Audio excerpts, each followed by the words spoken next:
And final on consent. Um, there, let's see, an addition of 222 square feet. There's an existing structure, single-family residence of 2,235 square feet and an attached garage. And it's located at 528 San Blas Place in the Eastern Galeta Valley area. And there's a planner memo that we need to read on there.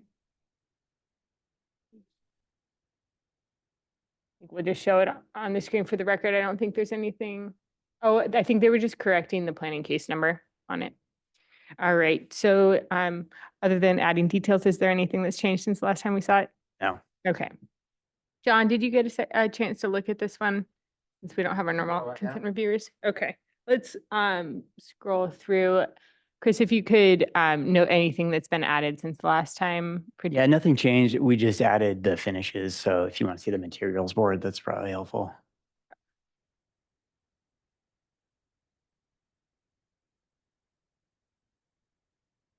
So just a refresher, this is just like a front entry refresher, and then they're increasing their office space on the second floor in the back of the house. And there's no landscaping associated, No correct? landscaping, Okay. yep. John, do you see anything that's concerning? Looks complete to me. We can go ahead and finalize it in the regular agenda. Sounds good. Thank you. Thank you so much. All right. And we will wait a couple of minutes to start the meeting until we get one more people. We're going to start about 10 minutes just so we can wait for a quorum to be present. Thank you.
the October 4th SBAR hearing 2024.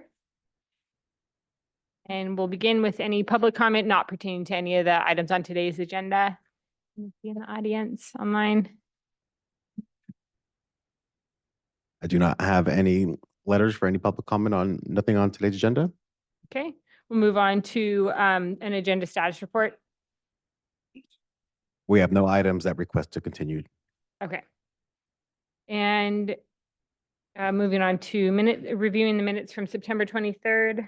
Do we have we can review them either way, but do we have a quorum on everyone that was here? Did we have a full board? We had a full board that. Okay, so we're okay. Madam Chair, I have just one minor comment on item 1. Okay. Item 1 has 2 items, A and B. My request is to separate item A on 2 pieces. Starting with the second sentence or the third sentence. 2-story mass would loom over existing development. Study alternate locations and consider reduction. And Have that as A. yeah. 2-story will loom over existing development. Study alternate and consider reduction to single-story structure. That's 1. And 2 is relationship of the house is too close and the barn is too tall in the proposed location. So make it 2 points so it's very clear. So it will be A, B, and C. Joe, are you on and can you hear us okay? That could be. Guess I should ask first. Yeah, yes, Madam Chair, can you hear me? Yes, we can now. Did you hear Okay, great. Alex's, So- Yeah, I yeah, did. separate, So separate the first yeah, so what I paragraph did is I into took- Right, so the first sentence of the first comment is its own standalone comment. And then the rest of the item A that's shown on the screen, that can be a new item B. Is that what you're getting at? That's right, because the 2-story mass is the main comment. I think it should be on the top, okay? okay. 2 was continued. 3, does anyone have any comment changes to, or corrections to 3?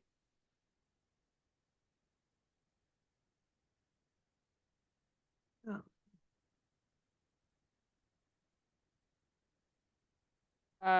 For 4G is extensive, so if anyone just. That's fine. Okay, That's fine. just want to make sure. that- No, everything seems to be. Okay, Well, yeah. we had straw votes on item 5, which is back here today.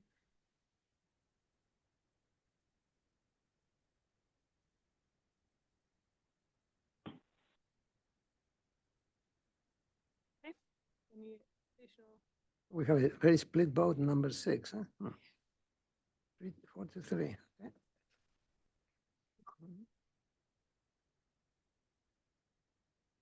Anybody want to make a motion? I'll make a motion to approve the revised minutes. Seconded. Okay, all those in favor? Aye. Aye. Aye.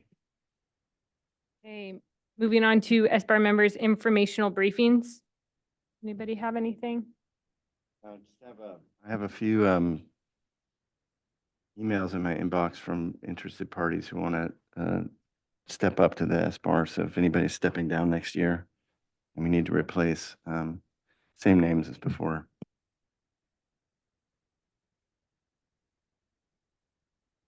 I think we have our loyal crew here today. Questions for those that are absent.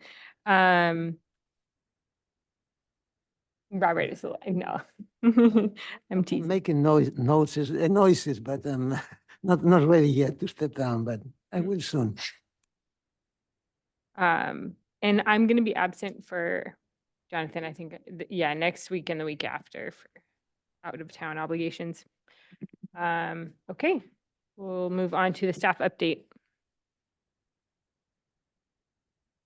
Good morning, Madam Chair. Nothing, no updates from me this morning. It is really hard to hear you, Joe. Just turned it up a little Okay, bit. I Hopefully will helps. change it a little bit. I can change my audio device as well. Okay, thank you. All right, and we'll move on to the consent agenda. We reviewed the one item and we're giving it approval. John, would you like to make a motion for the consent item? Okay, I'll make a motion to approve item C1. Have a second? Okay. All right, all those in favor? Aye. Aye. All right, and we'll move on to.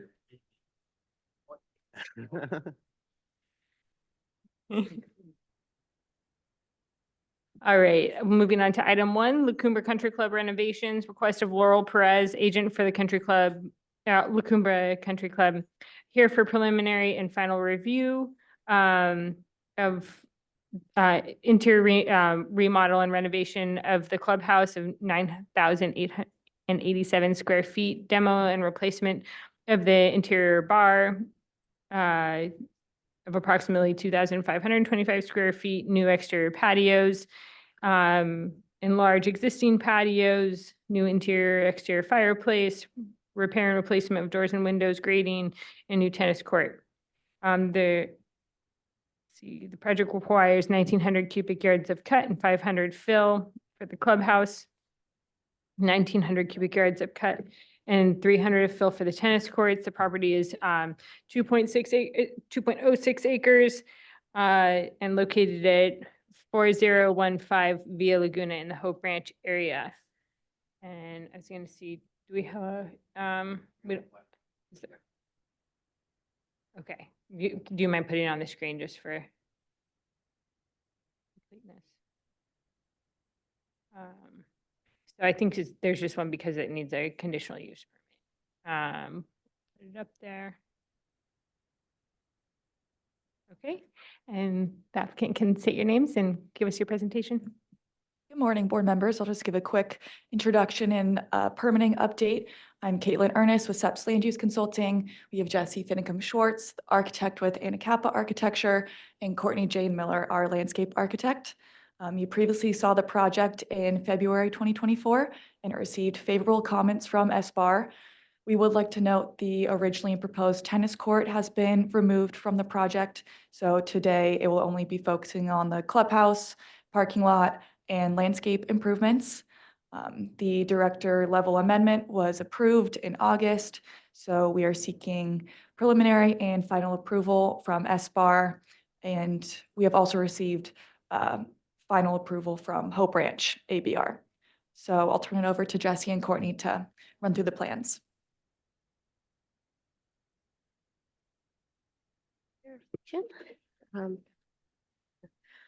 Before we jump in, just checking in, I'm assuming we don't need to run through the site photos or refresh on anything there. Yeah, mostly responding to the comments and any additional sheets you've added. Per the previous hearing, comments A and B were very positive and there were no revisions requested or updates related to those. Comment C was the request to study the parking lot reconfiguration to ensure that the appropriate space for backing out was tied to a specific area of the parking lot. So if we can look at the civil drawing C 1.0, it would be a good entry point to take a look at that. So the area in question is on the paper left center near that circle. We have a pretty tight clearance between our spaces on the south end over there versus the row to the center of the page. We were able to adjust those parking spots just slightly downward and jog it a little bit in order to fit the county required backouts in that area. We couldn't push it much further without creating a very expensive retaining wall due to slope. So we took it as far as we were able. That is also visible on page 5 of a different the landscape drawing. It shows it very well as well. Comment D was that we should study the introduction of additional landscape planters to the parking lot. We did take a look at this, and if we want to look at page A602 on the paper left of document 6, apologies for the jump around there, A062. So you can see in the clouded area on the lower left of the screen, we did add a pretty generous new planter. We think this is going to be a great addition. It improves our safety, slows our traffic, and it's going to just kind of screen those cars nicely. It's at the outer limit of the work we're doing, so we couldn't really push that through further. And as far as comment responses, those were the only items submitted for the previous hearing. Other than that, we've made minor adjustments to move a HVAC unit a little further back to screen it better, which you can also see on this plan in the kind of center where that little cupola is. We pushed back the unit on the lower left. Scrolling paper north a little bit. And that pretty much sums up architectural changes since our last. Our intent is still to match materials, profiles, and style. Our historian is happy with our work so far. Do you want them to run through the Do you want- details added for final? No. Okay. I just want to know, is there a tree on that planter? I'm sure there's something there. Thanks. go I can go through the landscape plans as well, so you guys can see what the changes are. So if you could go to attachment 1, I believe they're in there, just following the civil plans. And so the last time we were here, we had about, I would say, 65% CDs, and now we're up to 90 or so. So we didn't add any additional sheets, but we've just made minor refinements to kind of further develop the design that you saw previously. So if you It's on keep, attachment 2, sorry to interrupt. is it in the second one? The file yeah. number 2 is the overview landscape. Okay, so like I said, the design really hasn't changed. Let's scroll to the next page. Yeah, so here you can see on the plan left, the area Jesse was mentioning with the parking is just to the upper left of that existing fountain on the bottom left side of the screen. It's a circle. And so the parking is just to the left, upper left there. So those stalls kind of scooted down, and you can see our limit of work scoots around them. And that, is more visible in the planting plan as well. But that's that area. And then just at the bottom of the plan, that's the planter we've added, which I'll show again on the planting plan. You could zoom out. We also have our physical samples here. So if anyone would like to see the brick or any of the, limestone or other materials that we have proposed, Arturo has them and he can lay them out. Let's go to the next page. Keep going, construction plans. Okay, so planting plans. Let's go to the next sheet. And one more. Okay, so we made minor changes to the planting design in the motor court around the fountain. I think before we had Carissa and we changed it out to Liriope. So, just minor little things like that. The trees, that was a, point of discussion. It had actually at all the hearings. They were a little bit further forward towards the center aisle of the parking lot, which is unusual. I'm sorry, they were further set back, which is unusual, but we were trying to preserve the mountain views as you come from the left side of the plan towards the right. But we actually had to scoot them closer towards the aisle to avoid existing utility lines. So we're now kind of in a normal place for the parking lot trees. And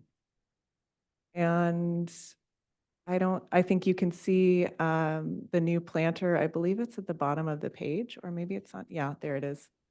So that's the new planter that was added. We have a multi-trunk chamaerops there, which are kind of like our arrival moment trees. We have those on both ends of the new parking area. And we can go to the next page. I don't know if lighting was reviewed at the last meeting, but one more page. I think we have irrigation and then lighting following that. So maybe the next attachment. Irrigation, you could keep going. Keep going. Lots of irrigation pages. Lighting, so those are the fixtures on the first page. The path lights are just to match existing. And then we have these really small accent fixtures, primarily in the motor court. So previously we had path lights around the circle, and because of the nature of the design, I felt like they were really just going to stick out in a weird way.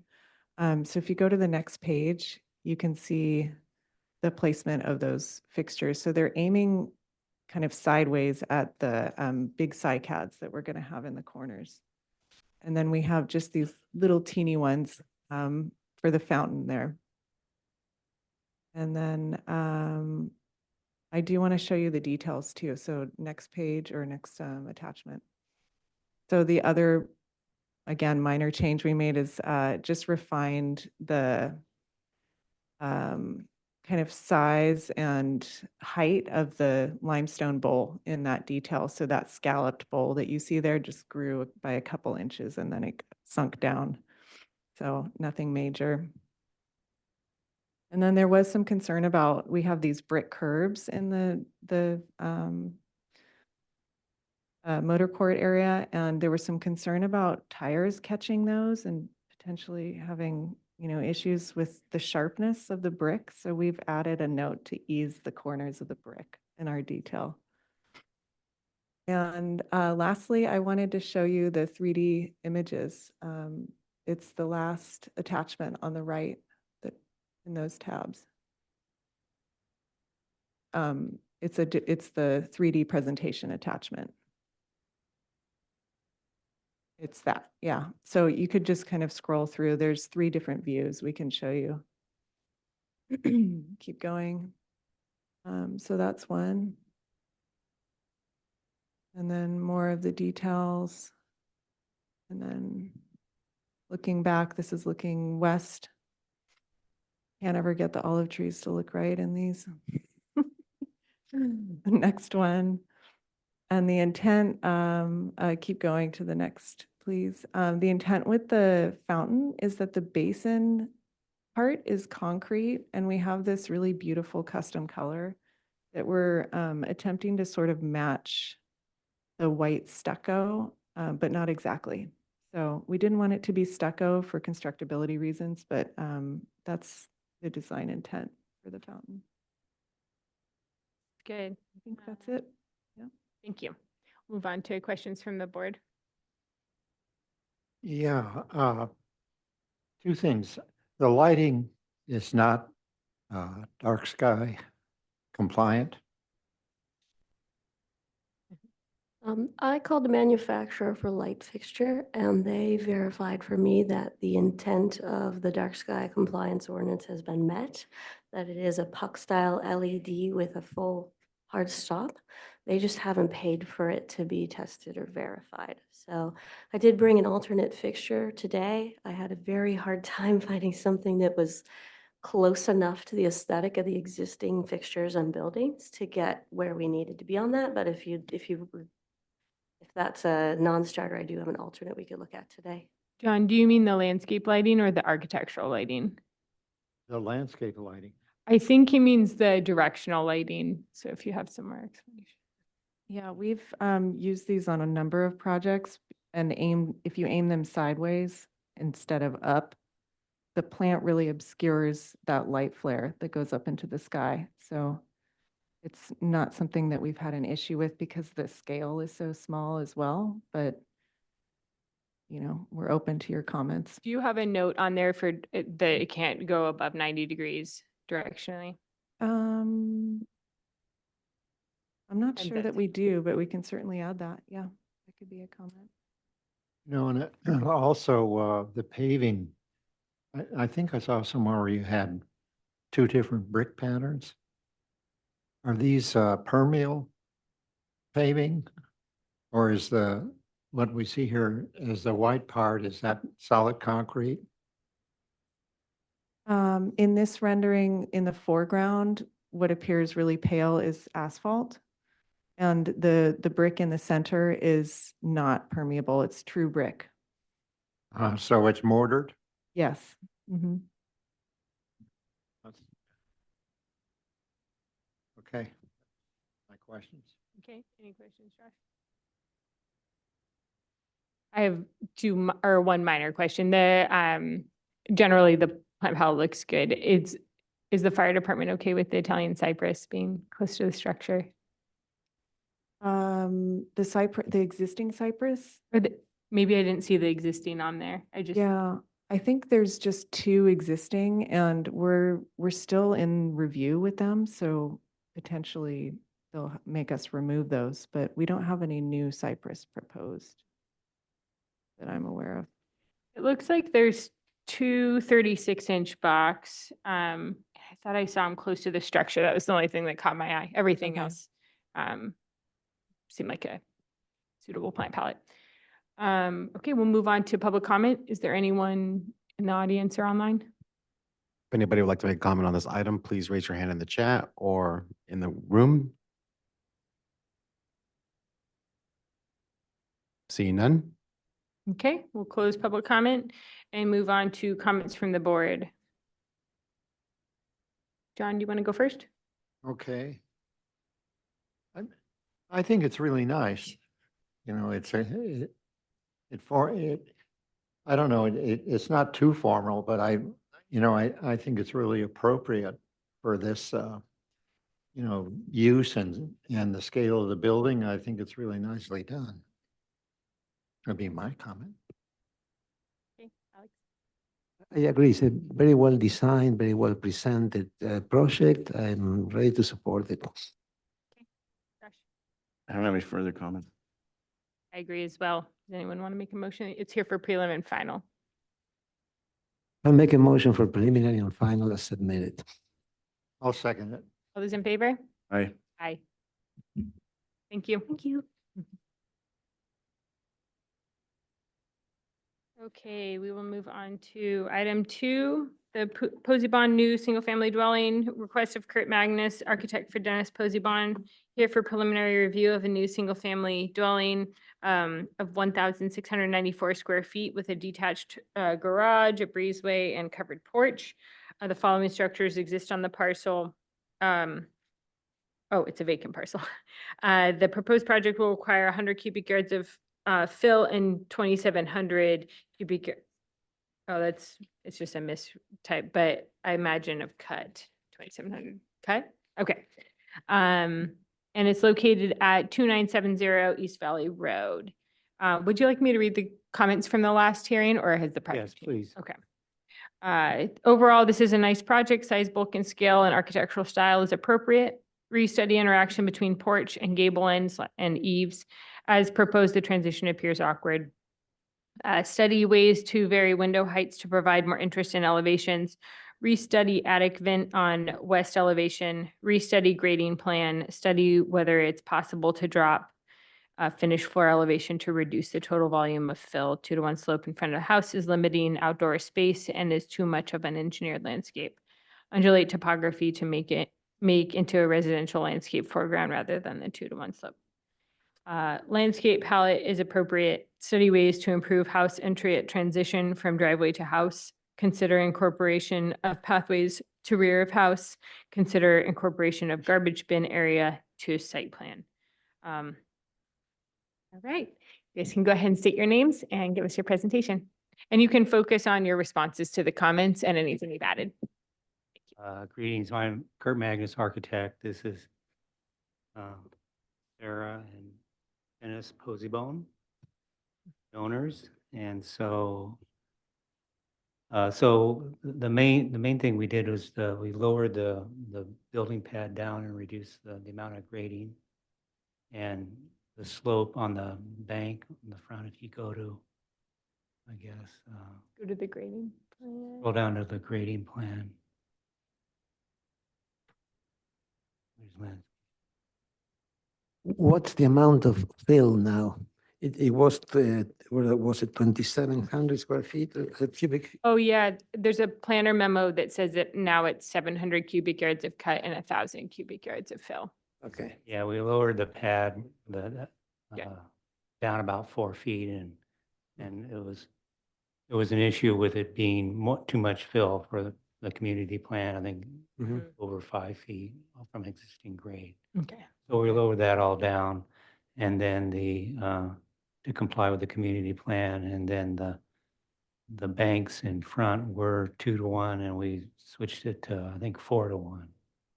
So it's a much more subtler bank. Oh, you just need to hit that microphone right there, Brenda.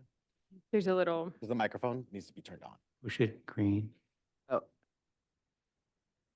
Now we can hear We you. extended the pad 10 feet from the porch. Okay. Yeah, to get Yeah, it there on. wasn't as much of a flat area on top in front of the porch, so we pushed it out a little bit. So the house is set back from the edge of the bank. okay. Great. And then go to the landscape plan. So there's is it five existing olive trees, fairly large on the property that we're going to utilize. Dennis is a grading contractor, so that's no big deal to move those things around. So, and then Bill Mellett, the landscape architect, incorporated some pathways around the building, which would be gravel. The driveway will be gravel also. And then, so there's one of the olives on the left side of the drawing is in front of the house. So when you come by, that's the view from East Valley Road. So it helps soften the view. Okay. And then if you go to the elevations.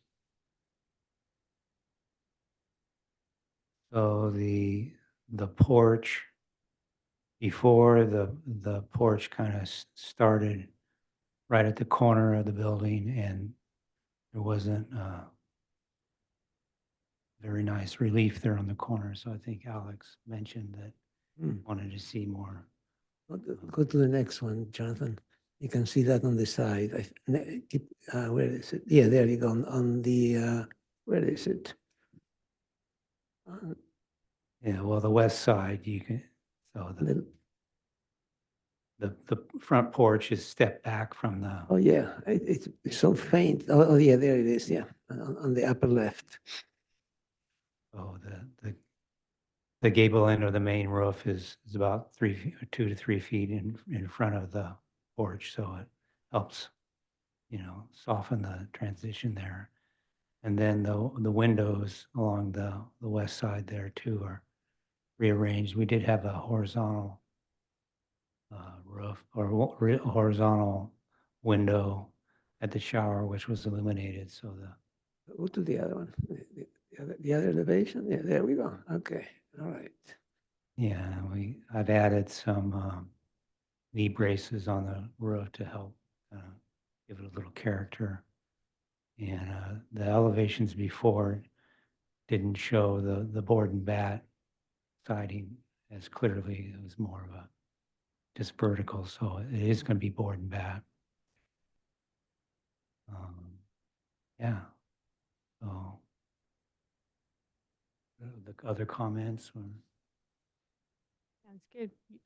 Does that complete your presentation? We can move on to questions? Much, yeah. Okay. Any questions from the board? No questions here. We'll move on to public comment. Is there anyone in the audience or online? We haven't received any letters. If anybody would like to make a comment on this item, please raise your hand in the chat or in the room.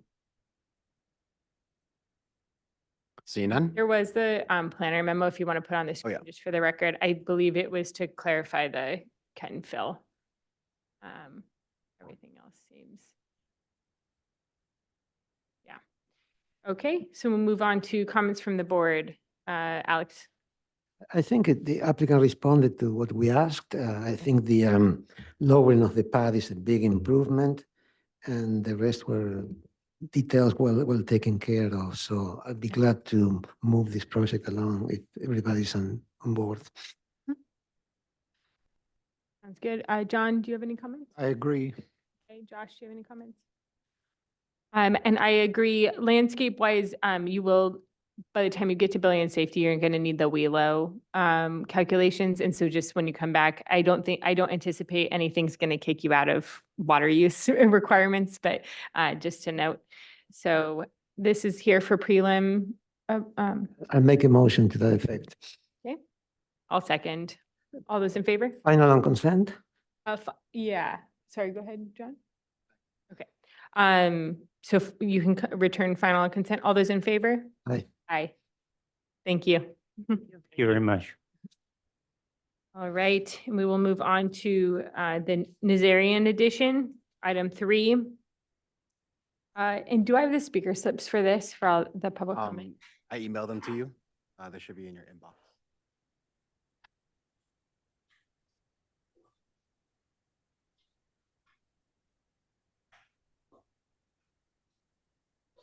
Now I understand what you were saying about the online form. Okay. All right, so item 3, the Nazarian edition, request of Nello Manciotti, agent for Mike Nazarian, to consider for conceptual review an addition and remodel of 7,000 square feet. The following structures exist on the parcel. There's currently a 1,548 square foot residence, a 400 square foot garage, storage and tool rooms of 250 square feet. The project will require approximately 25 cubic yards of cut and 20 fill. The property is a 2.33 acre parcel located at 455 Toro Canyon Road. And the applicant online. Do we Yes, have a, I am. I just wanted to check, do we have a planner memo on this? Move ahead. Yes, so let's put that up. So it looks like we're going to be looking at hillside ridgeline requirements. And so we can come back to this after the presentation to make our findings. Yeah. But I it have a has question, Madam. 100-foot Madam Chair, I had a requirement. question. This is agendized as a 7,000 square foot project. Then in the description on the title page, it says 11,700 for the house. And there's a garage of 600 plus, and then there's an ADU of 500 square feet for a total of almost 13,000. So which one is it? Mr. Pujol, I can answer that. When this project came back, there was a renotice for this and we updated the project description, but that updated project description did not make it to the agenda. So the updated project description should be in the planner memo. So let's look at that. So the project is 12,800, is that what it is? So, Yes. okay. Great, thank you. Just want to make sure everything is straight. I actually don't see the project description in the memo. Am I missing it? See the hillside ridgeline comments. Here is just the notice that was sent out. So this is the updated project description. Okay, I just don't see it in the planner memo. Yeah. Okay, I'm going to reread it then because it's different than what. Wait. What it says in the front page is different than what it says here. So which one is it? And that's different from what we have on our agenda. So the front page says 11,700 and here it says 9,955. Is the We have the planner planner online. Kevin De Los Santos on? Kevin, would you mind clarifying what Ye- description is accurate? Yes, this description here on the screen right now is the correct notice. The 11,000 total is inclusive of the terraces, that 1,745 square feet of terraces, in addition to that 9,955 square foot two-story dwelling. Okay, so the terraces are not covered, is that what it is? Or why were they? So these are open terraces or covered terraces? I would ask the applicant of that. When the project description came in, he had the single-family dwelling as, like I said, 9,955 square feet, and then 1,745 square feet of gross attached terraces. So that's part of the overall gross square foot amount of the single-family dwelling. Great, thank you. Right, so we will go ahead and if the applicant can state your name and give us your presentation. Let's see, this project was not heard previously, so go ahead and give us the full presentation. Good morning, everybody. My name is Nello Manciari. Morning. The project presented for your consideration is located in a triangle-shaped lot defined by the Toro Canyon and the Toro Canyon Road, Toro Canyon Creek and the Toro Canyon Road. There is absolutely no view from the road to the proposed dwelling, and the left side is limited by the creek. It's two-story development, a ceramic tile roof, and we are proposing a flat terrace over the living room, uncovered. The owner will be moving into the house if the board allows him to go ahead with the project. He's about to retire, and the size proposed seem a little over dimension, but he's moving from 20,000 square feet. So actually, he's shrinking from his current house. The house has two big bedrooms on the second floor, with an elevator and stairs on the sides to access them. The living room is a two-story grand salon, and with all the amenities needed to retire, he's moving his residency to this house. The style of the house has been thought to match the majority of the houses in the county and the neighbors, not going to the modern side, which is trendy right now, but not according to the county standards. Finishes materials have been considered as follow. We are using brown ceramic tile, as most of the neighbors, and residences, and white stucco, smooth. And in this case, we will be using aluminum windows and clear glass. We propose to cover all the eaves to comply with the fire department guidelines. And the landscaping will remain. We have a really nice canopy of oak trees toward to the back of the property. They will remain, and we are planning to add 5 more to complete the canopy surrounding the house. We are not planning to take down any tree as possible, probably a little trimming, and additional to that, we have an orchard with several fruit trees down to the lot. They will remain and maintain as always.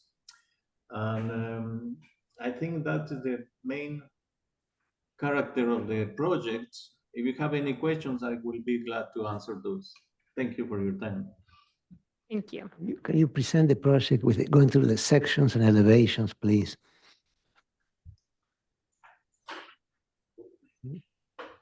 Okay, that's the plan. Keep going.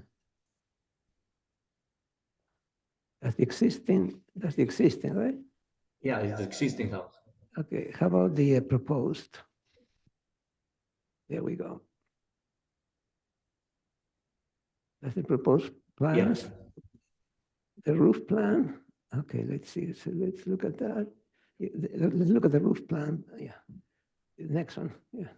That's the second floor plan. Yeah, there's the roof plan. Okay, good. How about the elevations? Okay, here we go. Front elevation, back. How tall is this building? What's that number there? It is 25 feet plus 3 of the roofing 412 pitch. It's 25 feet to the ridge right there, right? From the grade, correct? From the grade. Yeah, okay.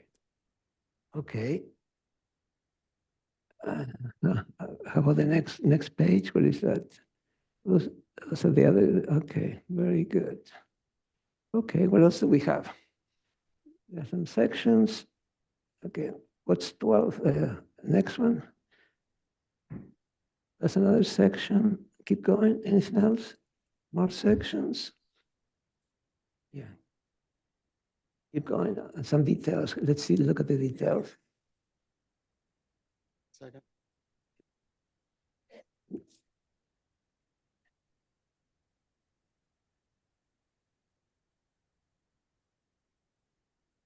Yeah.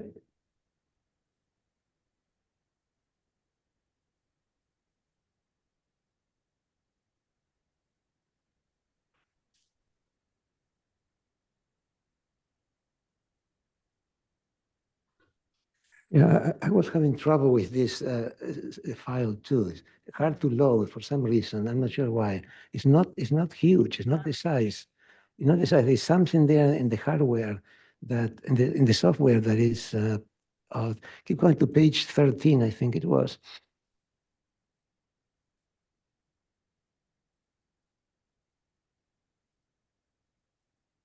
Yeah, I was having the same problem still. Keep going, keep going, keep going. Okay, there you have some, you have the side, so it has a plaster soffit. And what, sir, what kind of a tile are you proposing? Is a ceramic tile? Is that like a mission tile or is it what is a ceramic tile? It's like a, This is clay tile. it's a clay tile, like a two-piece mission tile or a single or an S tile. What is it? Do you know? We have a detail on the page on the elevation. There is a detail of a picture of the tile. Picture of the tile. On the main elevation. On the left side corner up. Right there, on the left side. Oh, there it is.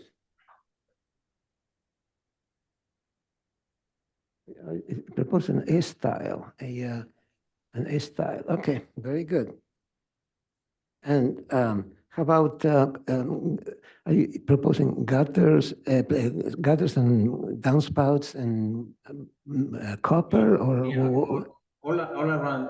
We are planning copper, but it's not defined yet. Not defined yet. Okay. Okay, very good. Thank you. Any other questions from the board? I don't usually have to ask this, but in the case, I think I have to. What style of architecture is this? It's it has Mediterranean Italian style with a little modern feature as the windows. So we want to combine a little bit the old one with the new one. The windows we are using aluminum. Are the windows recessed? Yeah, recessed. Any other questions? All right, we'll move on to public comment, and there's letters in the box, but I believe there's a certain order, and we also have speakers. Did the speakers want us to present the letters first? I just didn't want to get the order out of.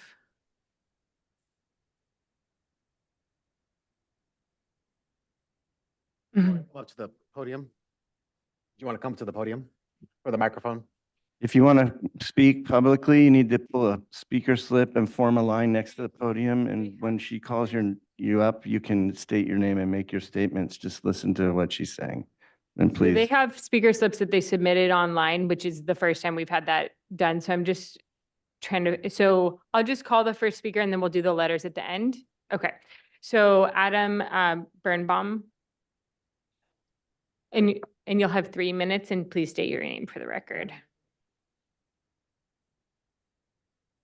Sorry, can you hit the microphone? There's a button on the. Make sure it's green, the button right in front of you on the mic. Yeah.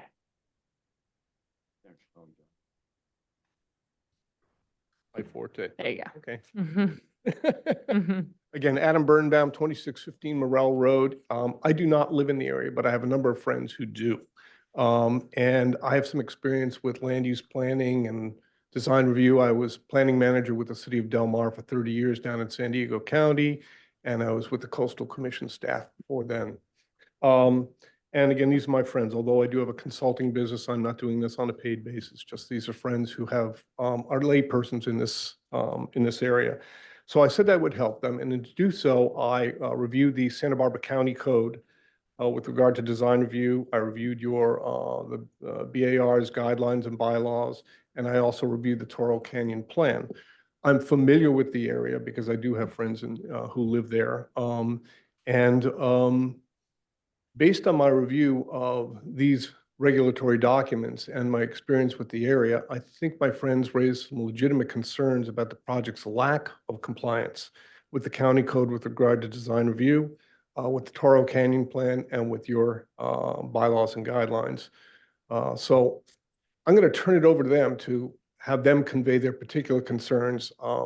What I noted to them in my review, based on my experience, was the lack of compliance with regard to the height and scale of the project as compared to surrounding residences in the area. There's also a concern about some grading that has gone on in the adjacent creek. They're very concerned about this. I think the Coastal Commission is as well. I know that's not your area of review at this point, but we certainly hope that that's something that's resolved as part of the overall process for this review of this project. So I will turn it over to them again to explain their particular concerns. Before I do want to thank staff. There've been a number of calls that we've made to try and find out some information. I'm new to this process, so I made a number of calls, but I want to thank Kevin especially for his patience with us. So with that, I'll turn it over to Lori. Can I go? Yes, go ahead. Thank you. Jonathan, this will be the first slide, then we have the second slide, right? Sir.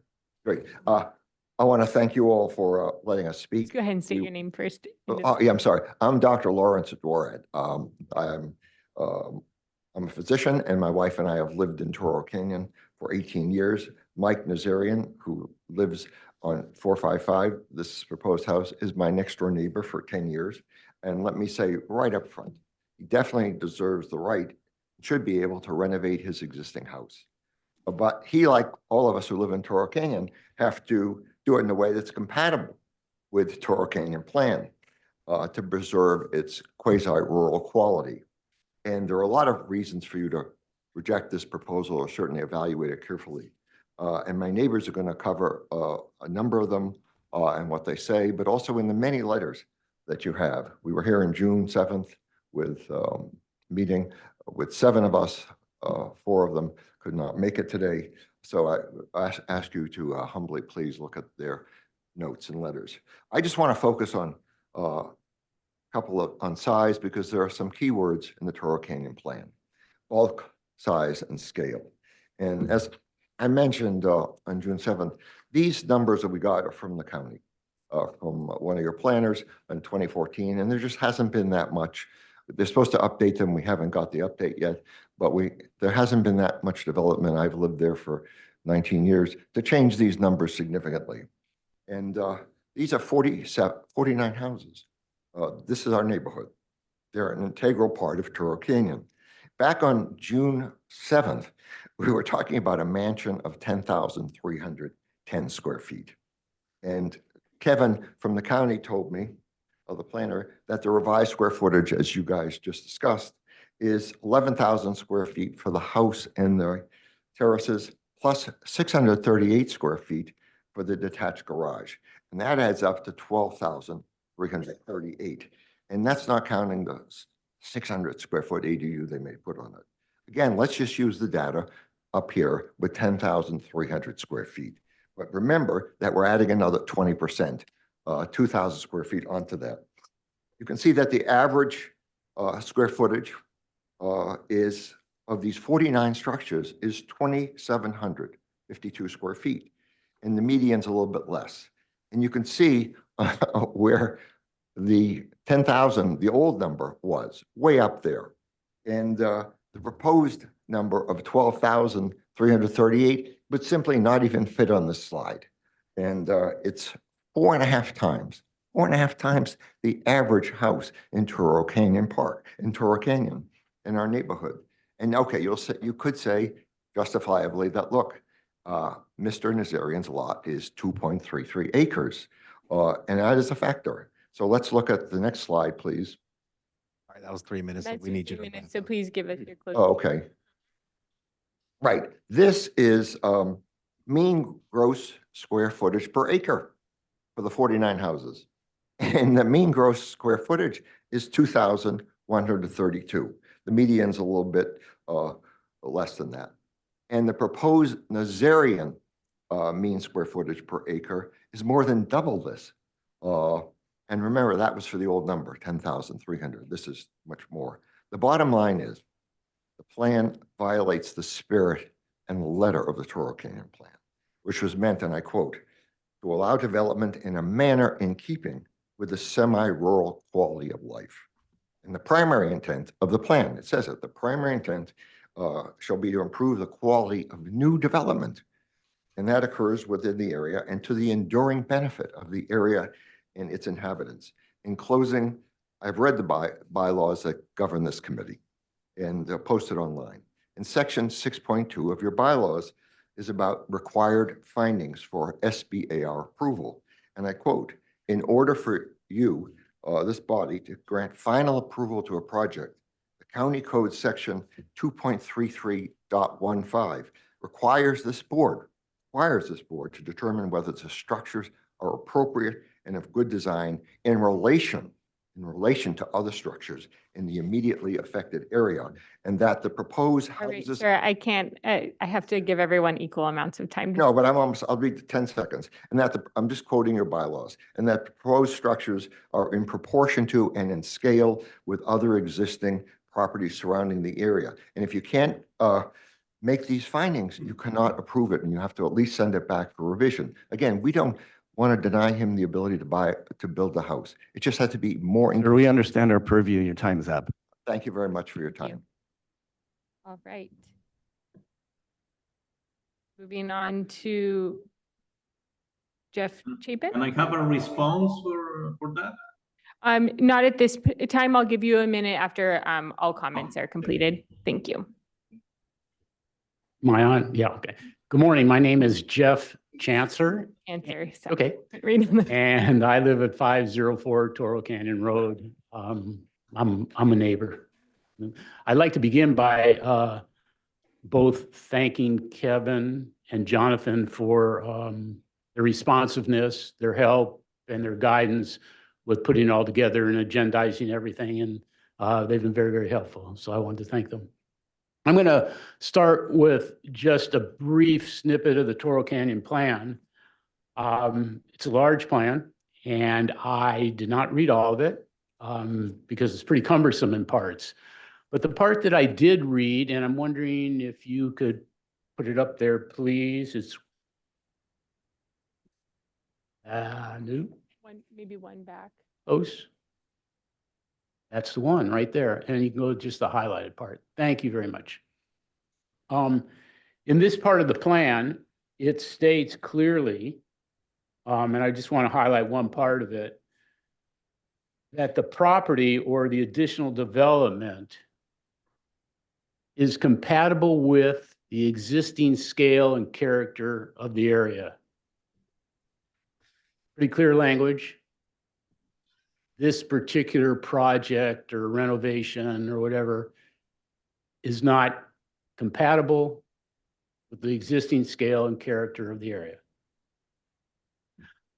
My next comment is going to be maybe just a little bit of my confusion, but I would like to get some clarification. I don't know this is the time, but in the agenda that was sent to us as neighbors, and I'm wondering if, thank you for your help. That's it. It talks about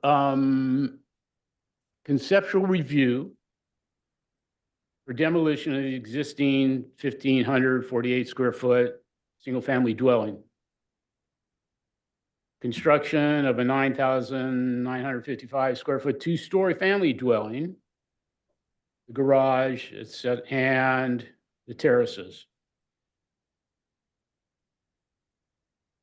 The following structures exist on the property, which is, they say again is the square footage of the 1,548 square foot. On the second line there, I'm going to go back to because it says for a review of the demolition of the current structure, but nowhere in at least the document and research I've done does it talk about the demolition of the current garage, 400 square feet, and the current storage and tools room of 250 square feet. So do those two structures remain, or are they going to be demolished also? I don't have the answer, but maybe somebody does. Can the planner clarify for us, Kevin?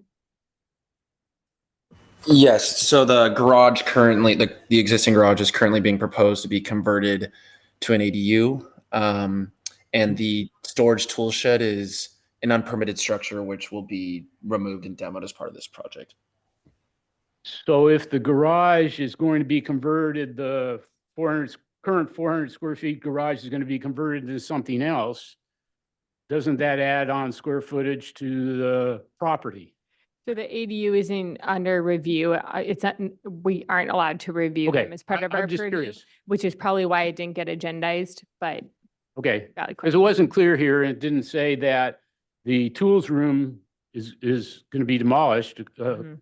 but it didn't say here in the document. So I'd like to close with one thing that was said Please, please, by please. Mr. Manciati, and hopefully I pronounced your name right, and if I didn't, I apologize. You had said that in this project, quote, "We are not planning on taking down any trees if possible." The words "if possible" bother me. Because who determines if possible?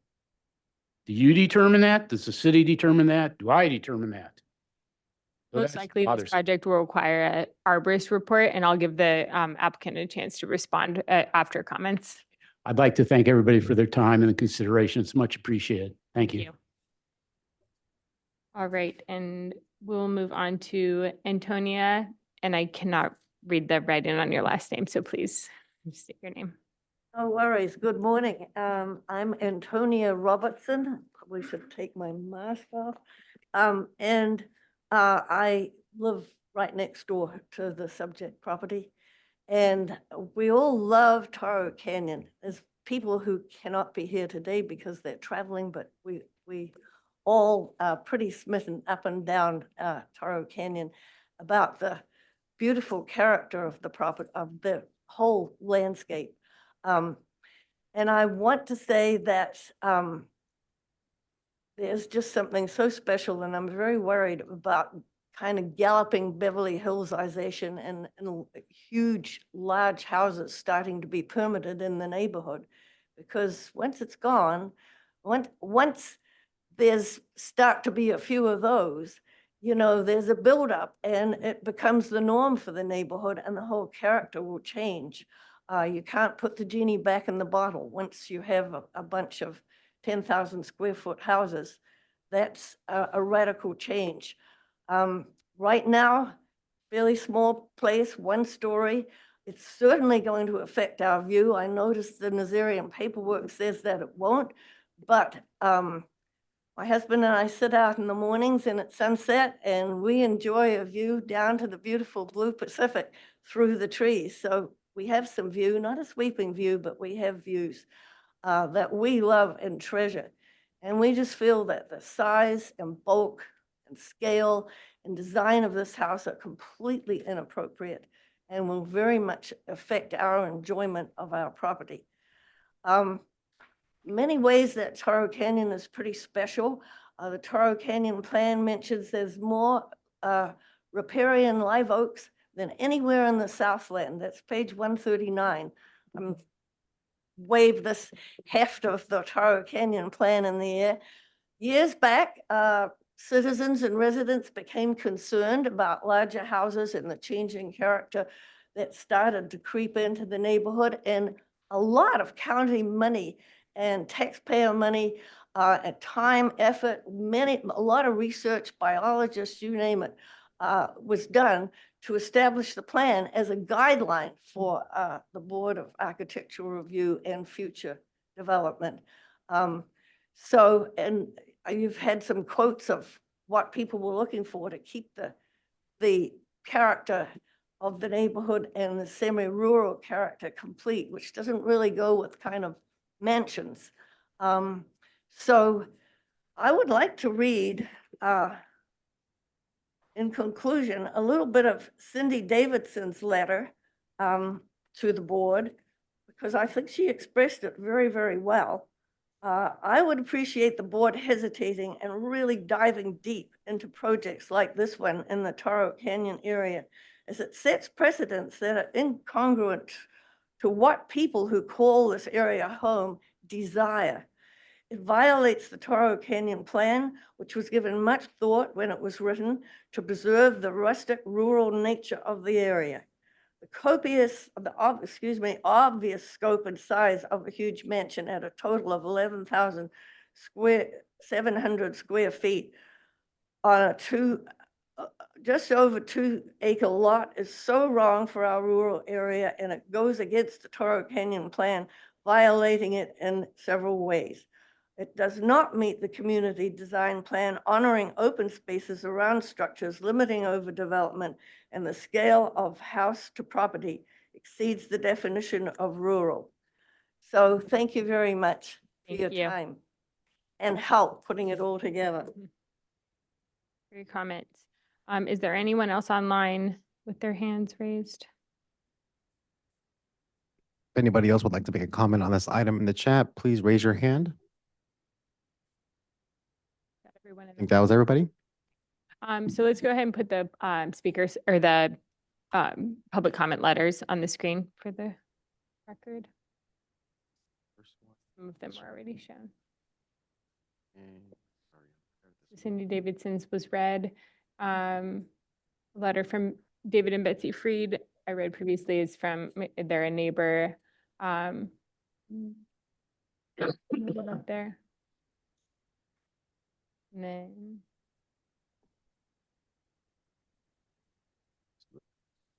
Yeah, I think we've gone through everything. we went through everything else. Okay. Okay, we'll close public comment and move on to comments from the board and to the applicant. I'll give you 1 minute after the comments from the board are completed to respond. We'll start with. Josh? So can I make a comment or not yet? Oh, You'll have we're 1 gonna go. minute after the board's comments. Okay, thank you. Respond. First of all, thank you to the members of the community that came out to speak today to help us review this item. Your testimony is very helpful. Appreciate the time, and I appreciate the respectful dialogue. Starting with, I think this board's pretty clear on its mandates and its purview. And I think the comments from the public were pretty much spot on in terms of directing us to the right things to focus on. Often we look at this from a mass bulk and scale, appropriate style and general compatibility or compatibility with the neighborhood. So I'm going to start with the floor area ratios or square footage. I'm not usually in the business of dictating to people how much of what they get to have or don't get to have or how they use their private property. So I'm not very compelled by generally by arguments about house square footage is.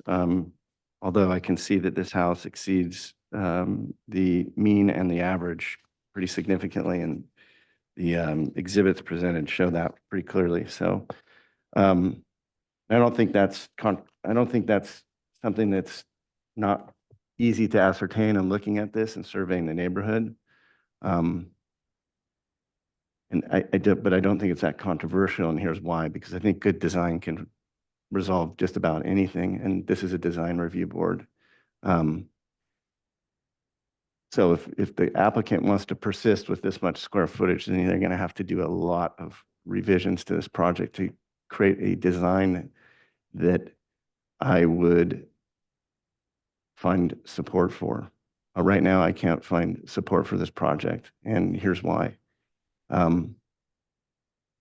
It's allegedly larger than its neighbors, and that's a problem. It's going to be a problem, and other board members are going to talk about this, and other neighbors are going to talk about this.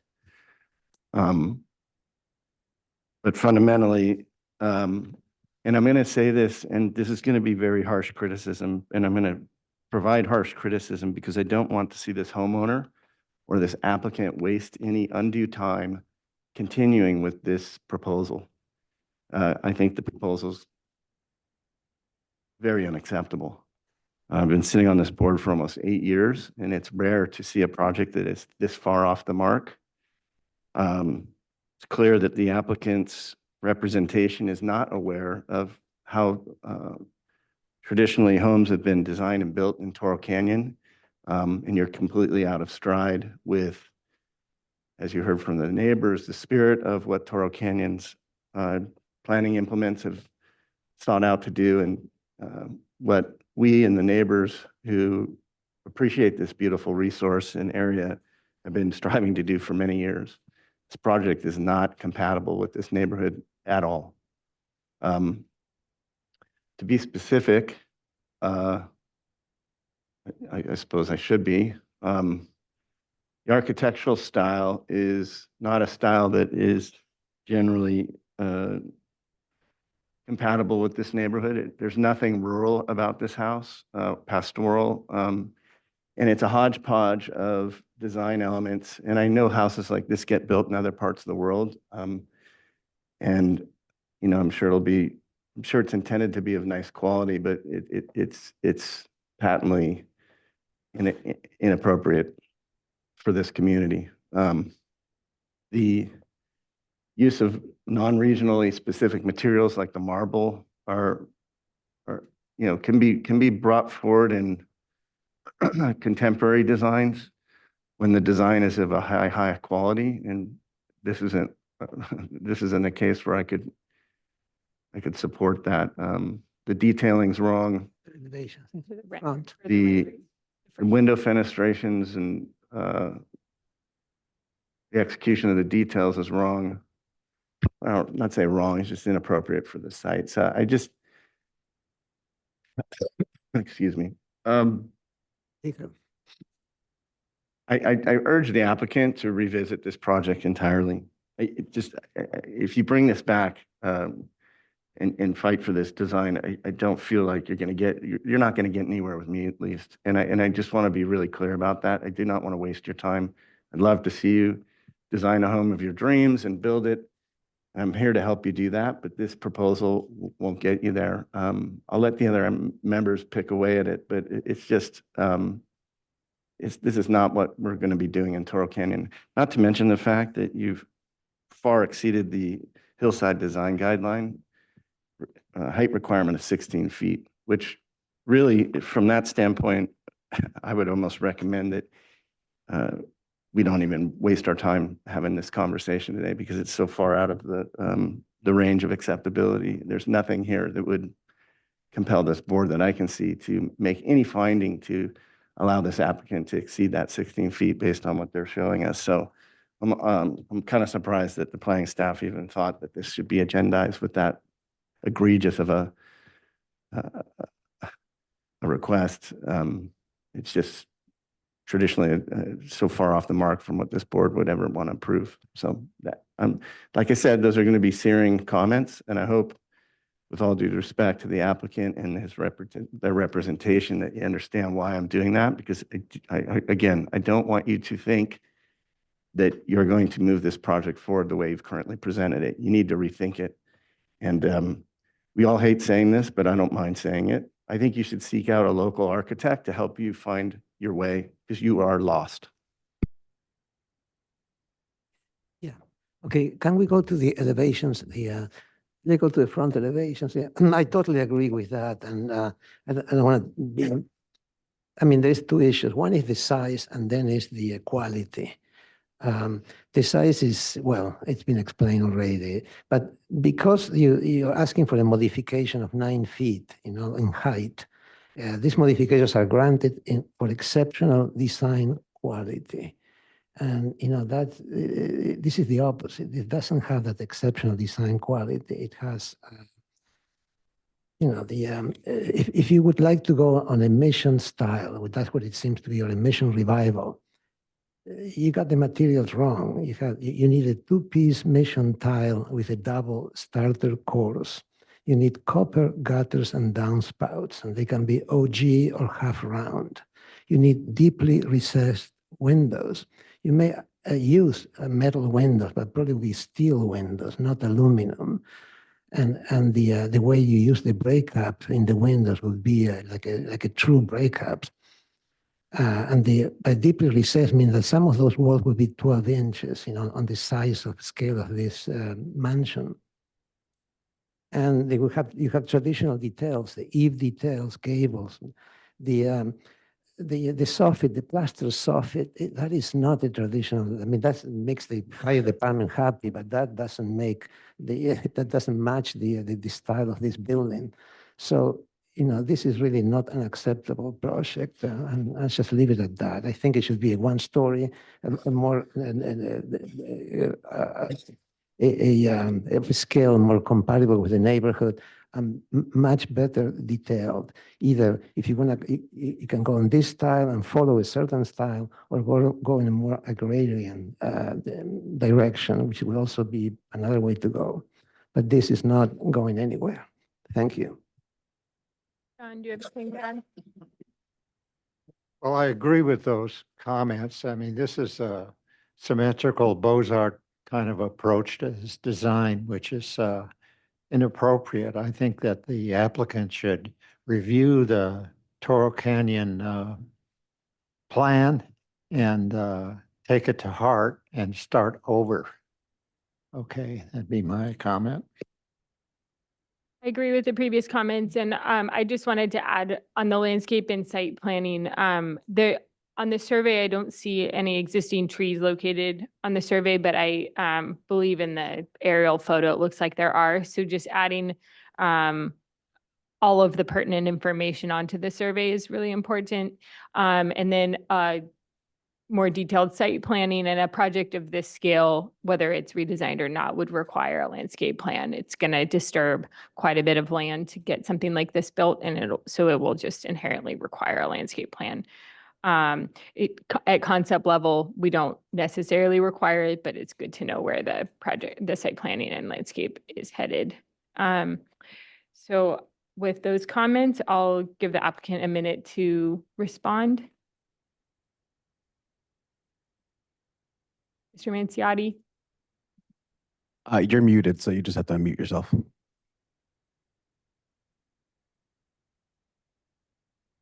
Oh, you're still muted. Mr. Manciotti, you're muted, so we can't hear you.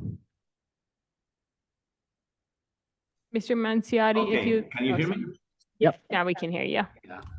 After the comments of the board, probably I will not make any comment. Okay. Just a quick note for the neighbors, thank you for showing up. And I include in the pages, in the last 2 pages of the project, some research that we did on the area, the last 3 pages on them. Yeah, right there, before that. So where the height of the neighbor shows, the one before, after, no, go up,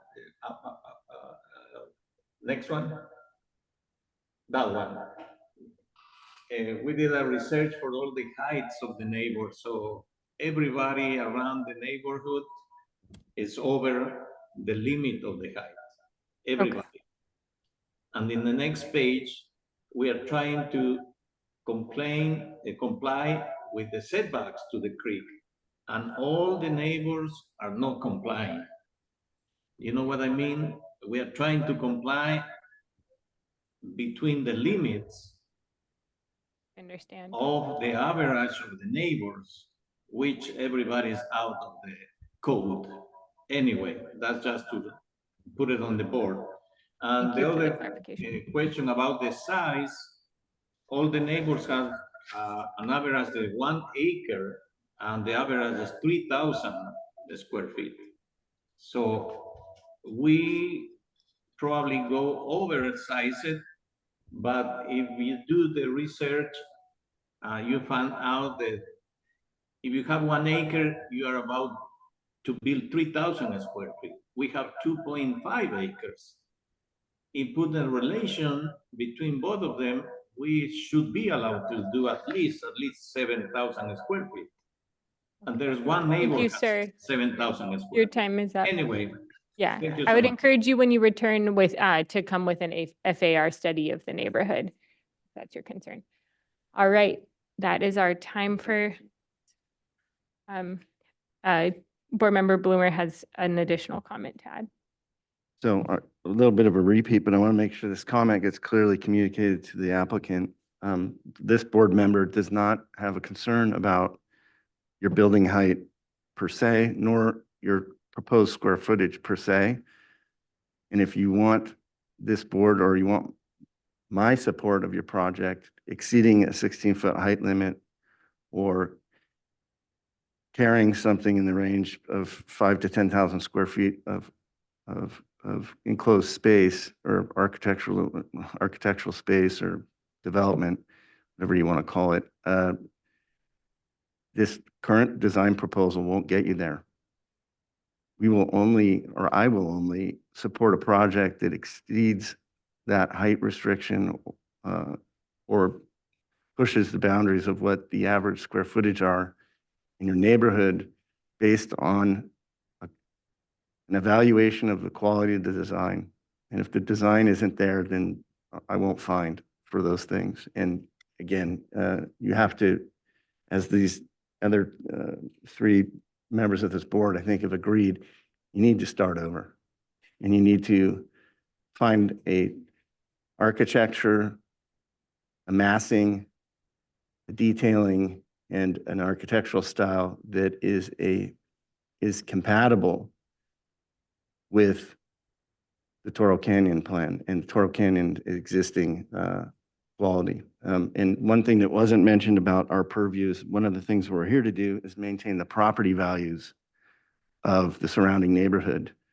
And it's not clear to me at this point that this project would bring those property values in line or raise them. I think, unfortunately, putting something like this in the ground in this neighborhood would diminish the value of the neighborhood. I don't know if we specifically have it in our purview for home values. Neighborhood compatibility. Okay.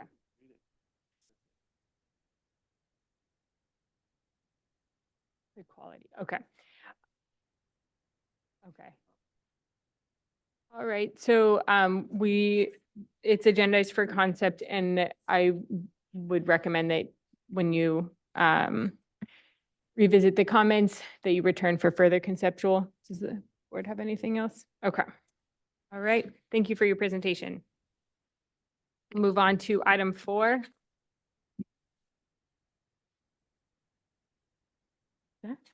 Yeah.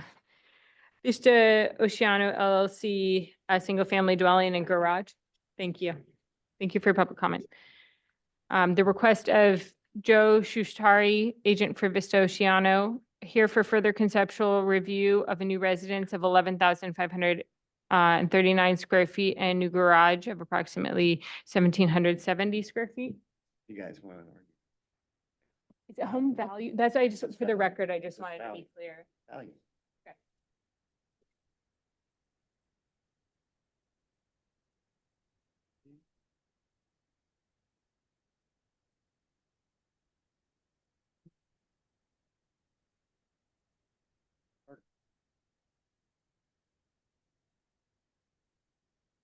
I just wanted to clarify on the record. So board member Bloomer is correct that home values are included in our charter. Neighborhood compatibility. General welfare of the county was the proper relationship.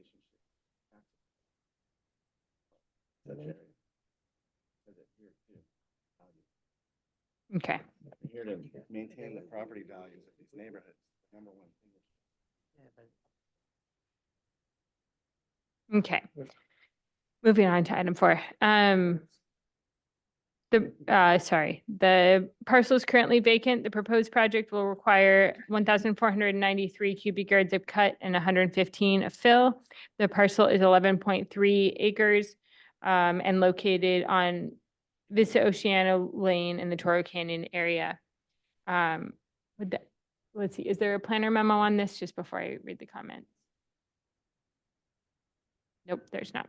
Would the applicant like me to read the comments, or would you like to go through one by one? Sure, I'll just go through them. You'll go one through one. By one. Okay, please go ahead and state your name and give us yours. Good morning, board. My name is Matt Kern, agent for Vista Oceana. I don't think the description got updated, so it's no longer Joe Shustari, it's Matt Kern. And the square footage is now 7,400 square feet. 7,400 square feet, new garage of 484. So you can see that if you zoom in.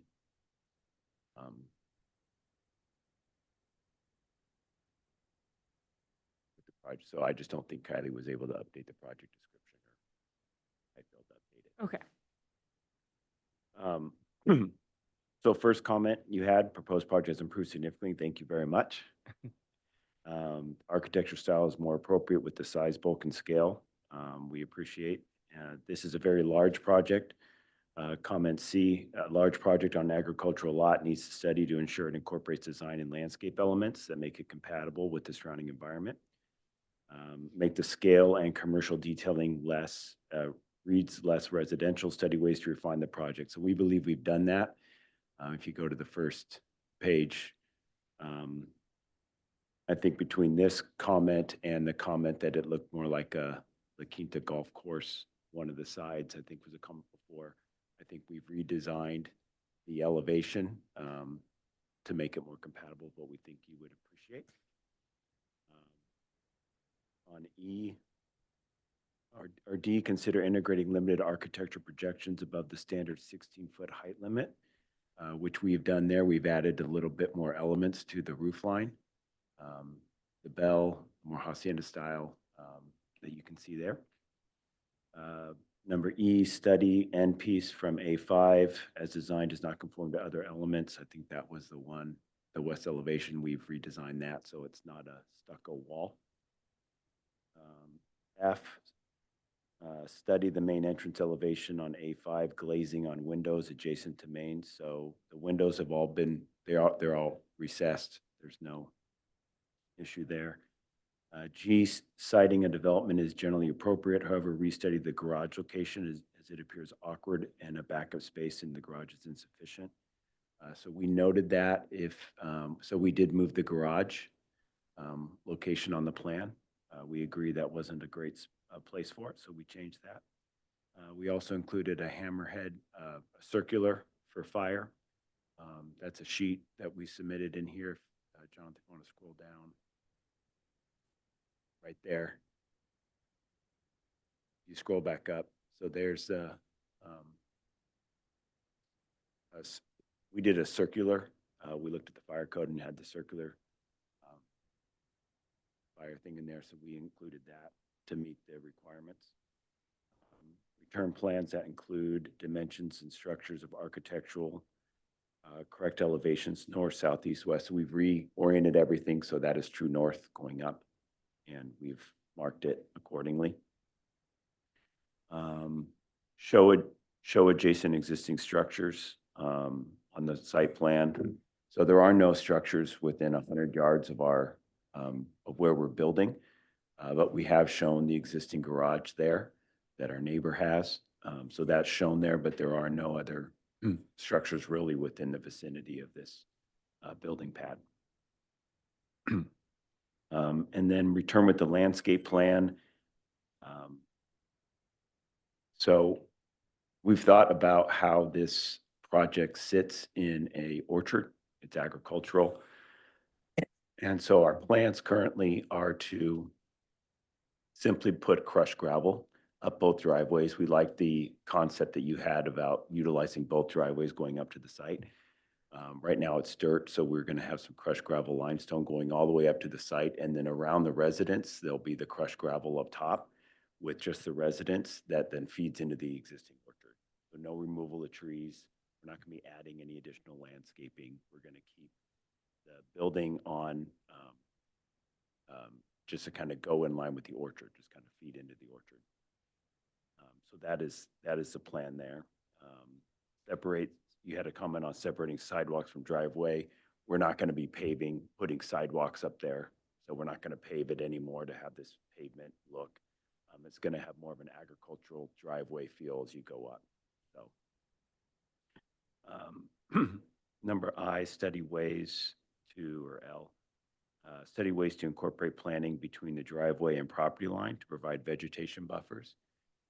If you look at that driveway going up, there exists a 5-foot hedge and a fence between us and our neighbor. So that hedge already exists there. So there is a nice buffer between our two properties. So we're just going to be putting some crushed gravel over the existing dirt road. You had requested a 3D model on the site plan to demonstrate how the site will be viewed from public viewing areas. So we took a shot at doing that. It's hard because our building actually won't be visible or off the freeway, the streets beneath, you can't really see it. There is, if Jonathan, if you scroll down, we'd put together a, keep going. Maybe it's up top, maybe it's the second page. Right there, one more down. So there's the site there, and we took pictures from the different locations. So the first picture in the upper left-hand corner, if you go all the way down Vista Oceana Lane and then start to go up our driveway, you don't see the top of the hill with the orchard trees there. And then you can see all along Lambert, there are large eucalyptus trees. So anything on going up Lambert, you can't see past the eucalyptus trees to the site. Anything on the bottom of the hill, when you look up, all you see are the lemon trees. You won't be able to see the building. So there's really not a lot of places that you will be able to even see the home, other than once you drive up the hill, you'll be able to see it. And then the final comment, board's not supported bright white colors, neither are we. So it'll be earth tone, and we put the color that we're initially thinking in the plan. So. Thank you. All right, we'll move on to questions from the board. I had a question. If you go to the site plan, that's a fire vehicle turnaround, which is, they are like 80 feet or something like that right? So what's the material of all that? Is that gravel? No, it cannot be gravel, can it? It's crushed limestone. Crushed limestone? That's the thought. About where it's There's no slope, right? Yeah. So all of that, I mean, that's a huge amount.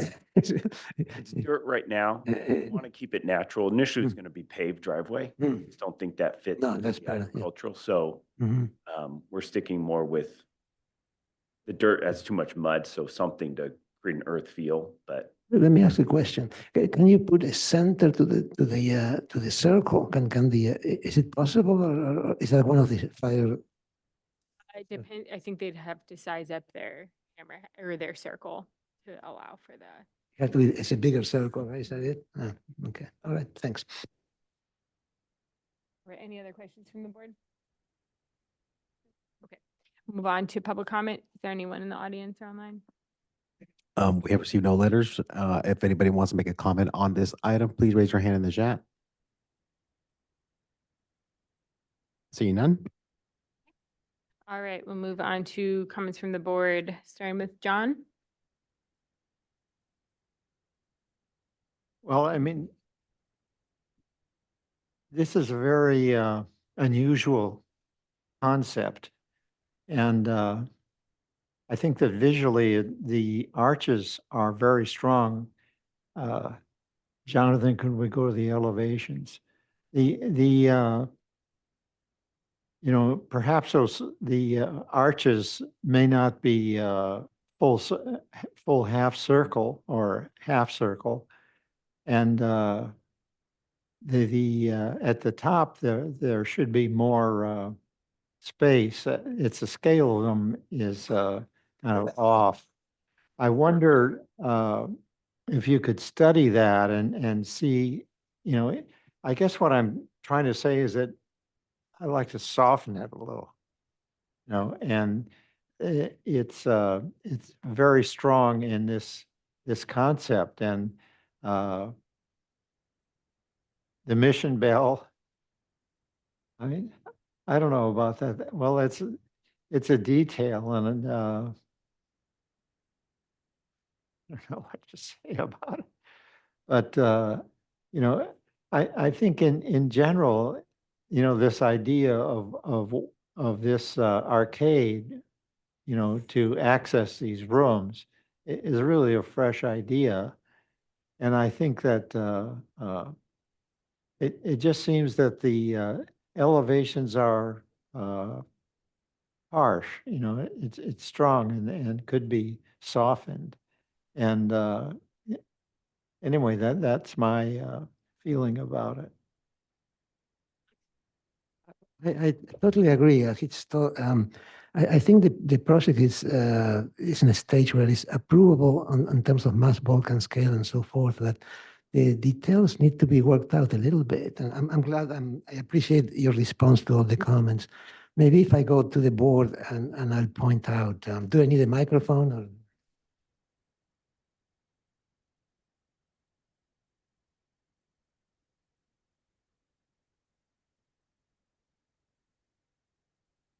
Yeah, you're going for a mission revival or a mission style, you know?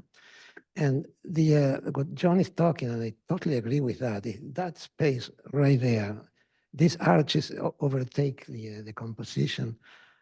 You may want to have a more of an ellipse top, like the Red Lion Hotel, the Parker Hotel on the beach, or figure out another way to do it or reduce it. But it's kind of, this facade, which is, basically based on Adobe architecture, they're big, it seems too spindly for the composition. The bell, I think, is a nice detail, but I think it's out of scale. I think it should be much taller. If you look at the, basic mission style, there's an entablature here that, there are columns, there's an entablature, there's the parapet. This needs to be bigger. I mean, the entablature needs to be wider. The style itself, it could be improved. Look at mission revival or mission style details, typical classical details. You're using a Tuscan, looks like a Tuscan column in my work. The proportions of the base, the column, the parapet, although usually the parapet will go below the entablature, right? The column will have a capital where my finger is.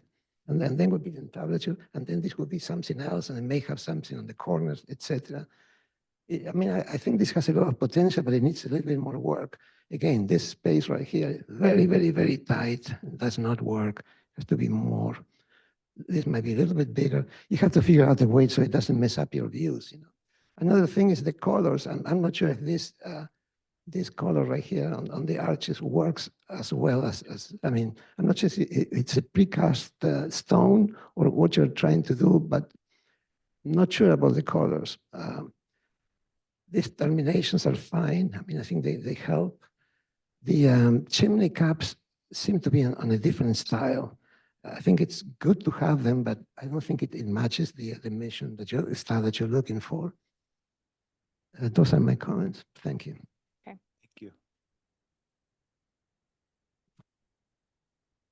I think I can agree with everything that Alex and John have said, including the mass, bulk, and scale. I don't have any particular problem with the layout of the floor plan or the scale of the building per se. I do think your execution of this architectural style is struggling significantly. There's a lot of technical issues, like many of your arches are not providing enough space between the detail of the eave or the edge of the roof condition where it meets the wall and the top of the arch. Those are going to be impossible for anybody to construct that way. There's no way to get a header into that space that I can see. And maybe I'm wrong about that, but visually it doesn't look right. You have proportion issues throughout the project. Like John said, I get what you're trying to do with the arcade, and there's nothing inherently wrong with that. It's just the execution of it that's problematic. You've got detailed, I don't know what they're called, these little diamond-shaped things over the top of some of the arches that are just wedged in there and don't seem to have any rationale to be there, don't look placed properly.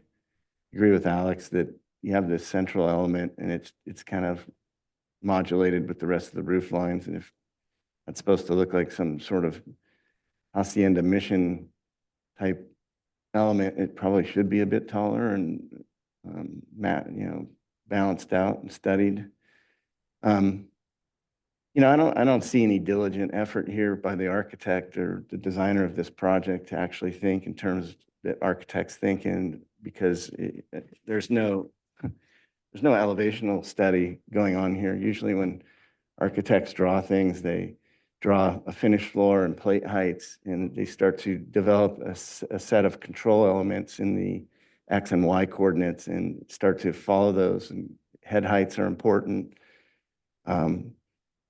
Proportion, scale, things like the golden section come into play, and trying to figure out what are the geometric elements that actually create something like this? Because there's a bit of, if I'm not an expert in this, but there's a kind of a classicism that is supposed to be sitting in the background of these somewhat humble attempts at trying to recreate European architecture in Southern California with mud and straw and a lack of craft and all the things that led to these missions being built. So they're humble, simple in their attempts to try to create some reference back to Rome and other parts of Europe where these, classical kind of buildings were in the mind of these builders trying to create civilization out here. So it doesn't look authentic that way. It reads like a Route 66, 1960s, 70s, or 50s road stop, hacienda motel. And it needs to look like a provincial estate. And I think it's too busy. I think it should be cleaned up and calmed down. The detailing and all the different things happening in these elevations, the way you're presenting the project's doing you absolutely no favors whatsoever. You're not selling anybody on this project with these elevations and the way they're presented. I'm sure the renderings start to get at it. But I think if I were you, I would try to find some way to get the art of what this thing is, the artistic element of this project expressed better. But specifically, I think, back to the proportion of the details and the execution of it, the horizontal control of the building, those things need to be addressed and studied better. I think reduction in the amount of detailing and simplification of the exterior elevations would go a long way. I also have an issue with how you're citing the project. It seems to be sitting on a pedestal of concrete of some sort or stone.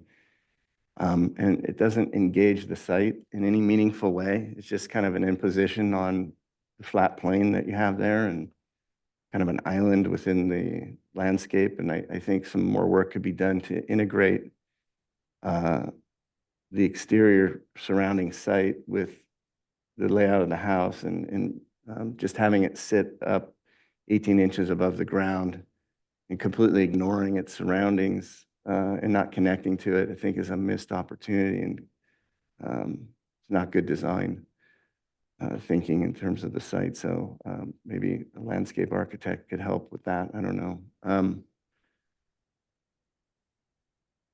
Yeah, I just think you have a lot of work to do here to bring this back in a compelling way. But I support the general proposition of it.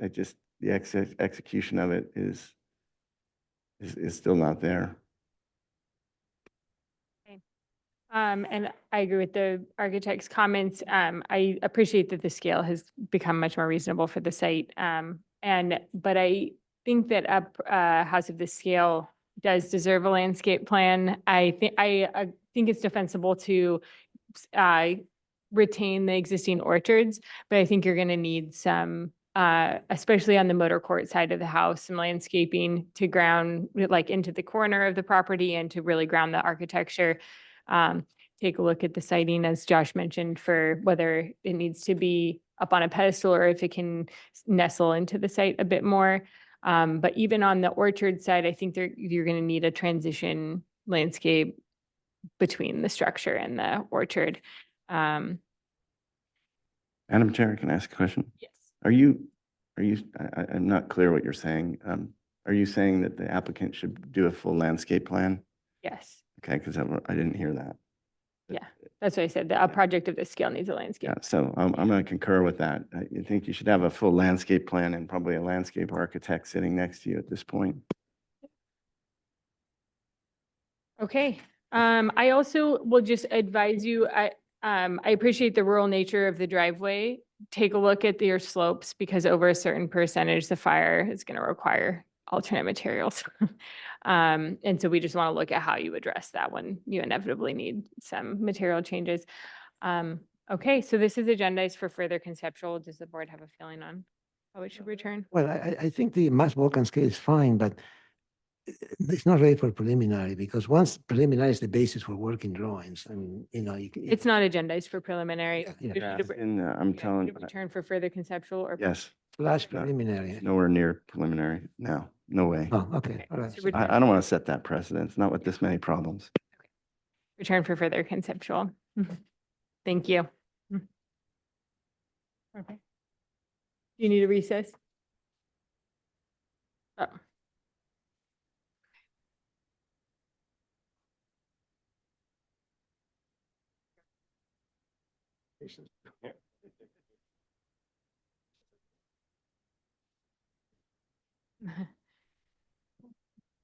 Move on to item 5, the Artigas Echegaray Addition and Guest House, the request of Tom Henson, agent for Patricia Artigas and Lucas Echegaray.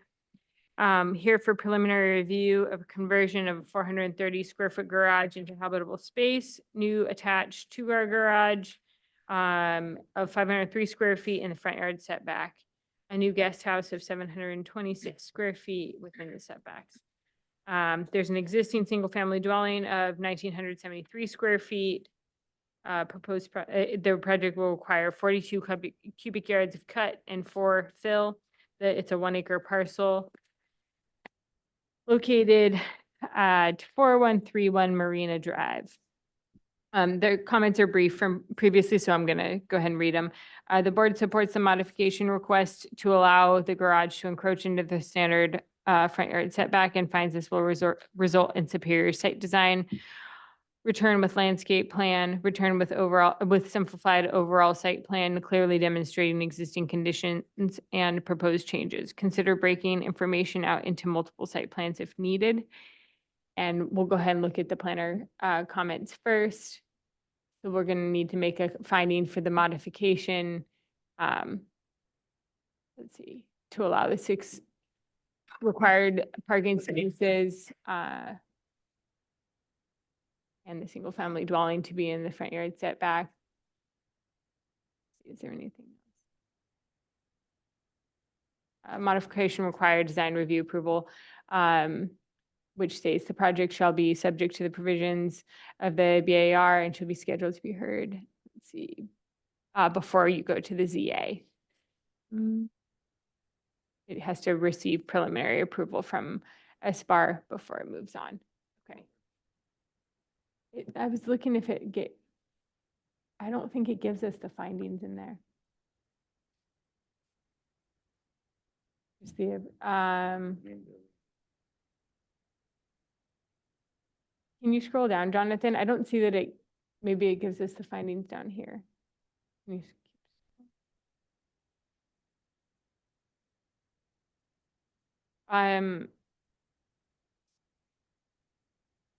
yeah. Yeah, let me see who the planner is. Ellie Sanchez, are you on today?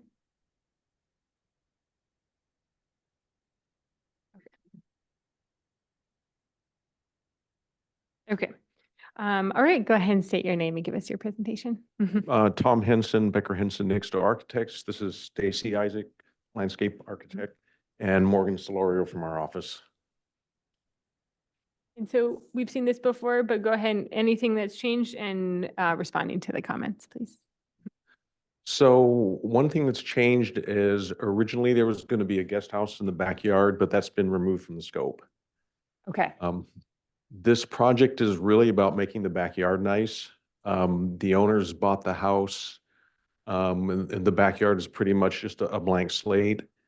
And the garage currently exits to the south down to Cresciente Drive. So there's a driveway that takes up most of the backyard. And they said, number one, they want to get rid of the driveway and get rid of the access to the south, which nobody uses, and add a garage on the Marina Drive side of the house, which is the main entrance and the address for the house. And that's what all the neighbors use. So that's really what this is about, is converting the garage that currently opens to the south and makes much of the backyard unusable to a family room, and creating outdoor space and adding a garage to the north, which would put it pretty much in line with the other houses.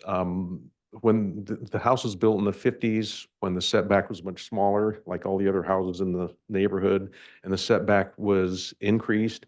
So pretty much every house on the street is in the front yard setback now. So that's the purpose of the modification. And we've gone through the Hope Ranch process and they've granted it. So now we're coming to you. Maybe next slide, please. It's like a 1950 storybook ranch house, very humble. It's 2,500 square feet. By converting the garage to a family room, we'll be adding about 400 square feet. Then we're adding a new garage, so we're still under 3,000 square feet and at about 66% of Hope Ranch's FARs. We're also about 10 feet underneath the height guidelines. Next slide, please. So in the upper left is the existing floor plan, and in the lower right is the proposed floor plan. You can see that on the right, we're converting the existing garage to a family room and opening up the kitchen and dining room to a patio, like outdoor usable space, which is now just a driveway. And then the garage is going on the north side, opening up to Marina Drive, with the doors facing sideways, so they're not visible from the street. And it works better with the grades too, because the north side of the garage is dug about 3 feet into the grade that slopes up to Marina Drive. Next, please. This is the roof plan, front elevation. We're repeating the gable on the right side of the house on the left side with the garage. Staying with the style. Again, it's Storybook Ranch. Next, please. And that's the top is the existing rear elevation with the garage on the right, and but just below that is the proposed elevation. We're shifting more toward contemporary in the back. It's the owner's preference. They have a modern art collection. They're hoping someday to shift the whole house contemporary, but that's not now. For now, we're preserving the more storybook in the front, but going more contemporary in the back. We're also proposing a sail shade structure on the left side that Stacy will talk more about. Next, please. Details we're matching existing. And this is the proposed landscape plan, and I think Stacy can talk about that. Yeah, so in the front, we're on Marina Drive, so we have the palms that we have to keep in place, as well as an existing oak tree. There is a bay laurel hedge that has been planted right at the fence line to protect the property visually. And we are adding an auto gate as well. Hope Ranch, it has to have 60% transparency. There is an elevation of that, I believe, if you go to the next, right there.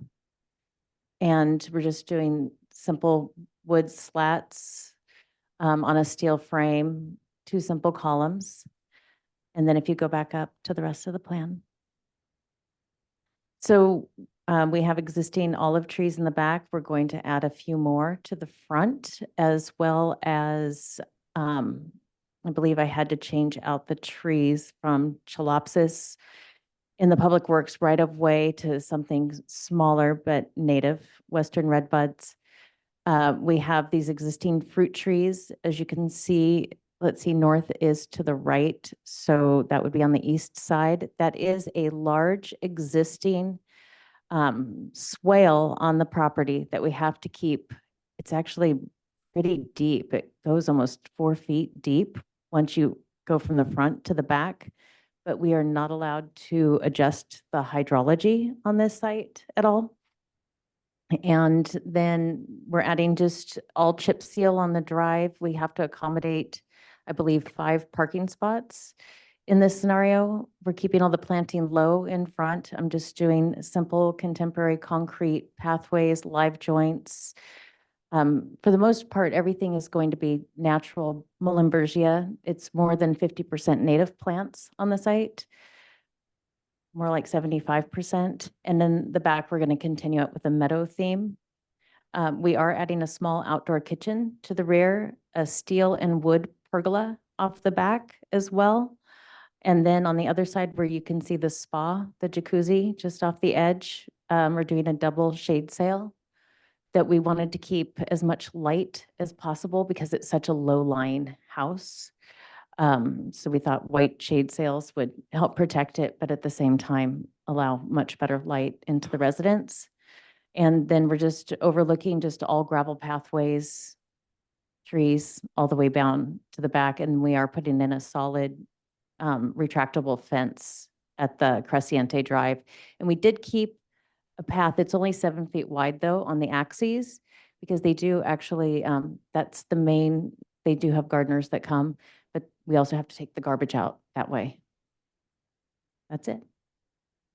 Thank you. All right, we'll move on to questions from the board. On your, well, you have to enlarge a paving to accommodate the parking. Yes, What paving material are you going to use there? all Hanley Gold chip seal, Uh, just gravel. But we do have It's to, permeable or it's not permeable? we're not allowed to just do gravel. No, not allowed to what? Just do gravel because of fire department. We also had to accommodate the fire truck turnaround. Uh-huh. You can see it up there, and the parking had to be outside of the fire truck turnaround. You're talking about the driveway or the paths in the garden? Because the paths in the garden, are they They're chip? just gravel. No chip seal there. It's just, it's chip seal with the asphalt base where required for the fire department, and otherwise it's just. Just gravel otherwise. Yeah. So sorry, do you have any, can I have a follow-up question to your Thank you. question? So the length of your driveway and motor court is long enough that you're required to have a fire hammerhead in this case? We are required. Okay, yeah, doesn't seem very far, Yeah, feeling on the screen. yeah, we met with the fire department. They said they wanted that. Okay. It allowed us to adjust it. You can see it's at an odd angle. Mhm. I can't see. They didn't have room to pull over on Marina Drive, so they wanted. Oh, that's why, they don't have a turnout. Okay, Yes. Yeah, they don't have a turnout. that's, okay. All right. I can go and point it out. Yeah, it's like kind of catty. It's a modified T shape.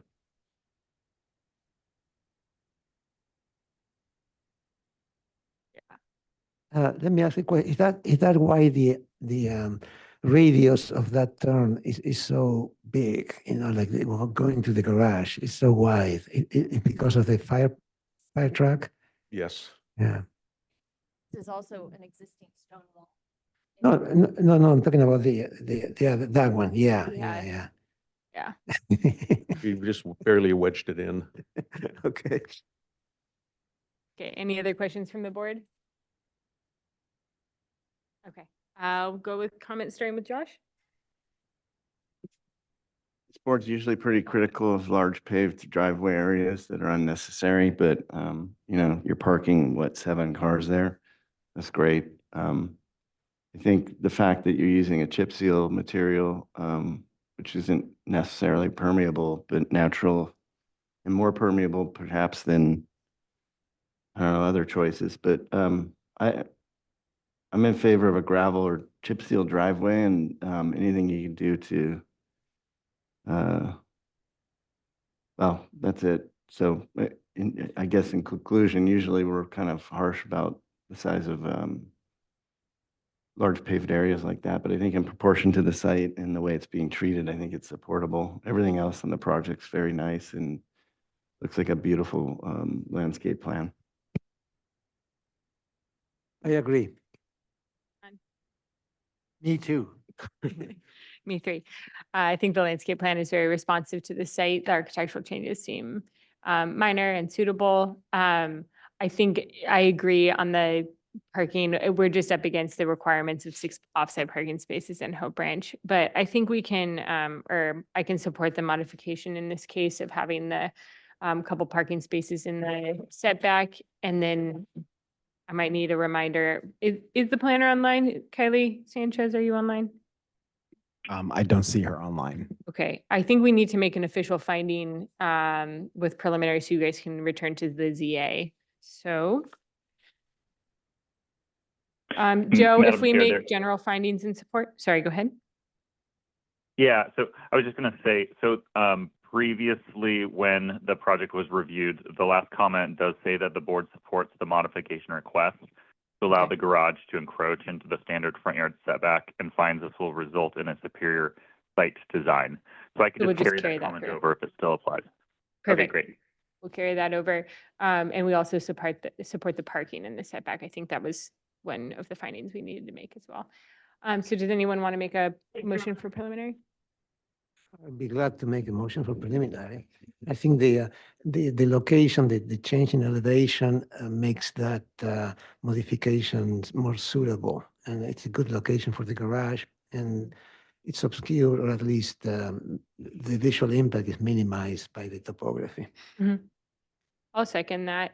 I'll just add kind of a not official comment that if you are proposing landscape lighting to bring it back for final, but if you're, It should be on the oh, I lighting plan. didn't see it on there for some reason. Okay, great.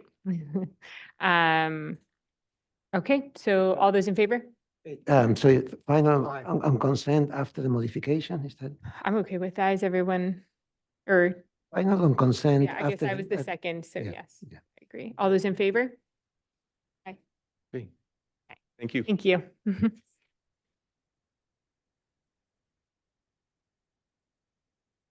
Oh. I know. It's a puzzle every time. I know. Are you okay? Just stay in your seat. Yeah.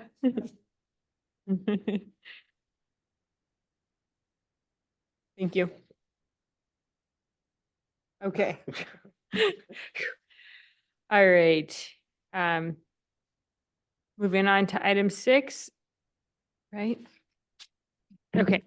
The White Fence Company pergola, request of Michael McGuire, agent for the owner of White Fence Company LLC, here for conceptual review of an outdoor kitchen of approximately 720 square feet. The outdoor kitchen and other pergolas on the property are already approved. The following structures exist: a main house and stables. The project will require no cut or fill. It's a 3.4 acre parcel located at 4200 Marina Drive.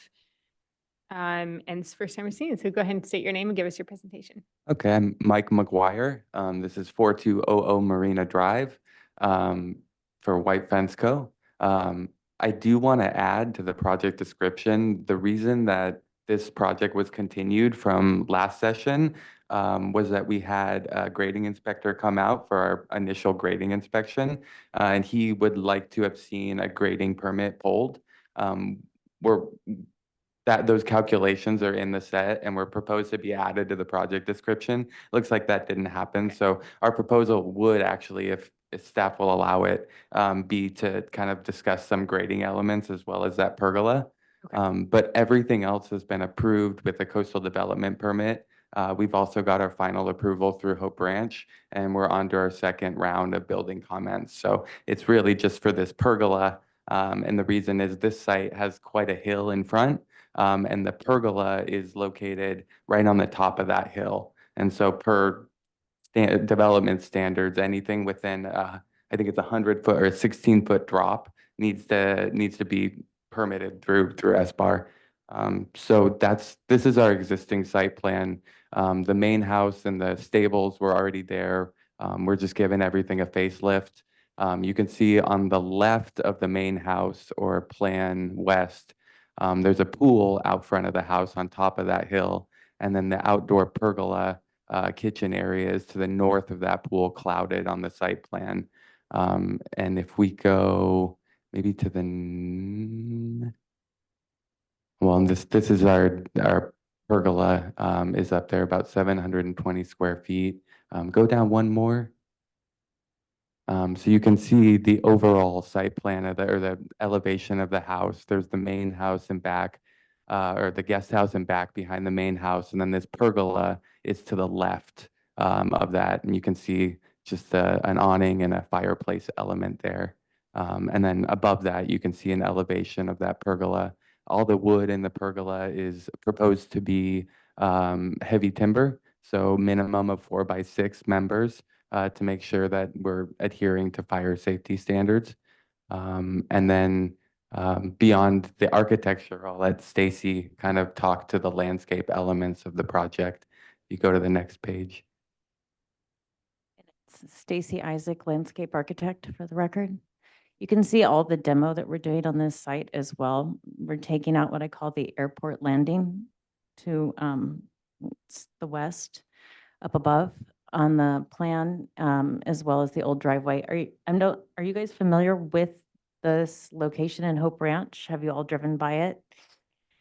It's been vacant of any vegetation for 20 or 30 years. I have 2 oak trees and a couple palms down on the bottom that are being retained. So if you go to the next slide. And I think I might have just put in your grading. yeah, these are kind of, this is more of the full construction document set that we're looking at, not the initial concepts that show all the planting like I just did in the last program.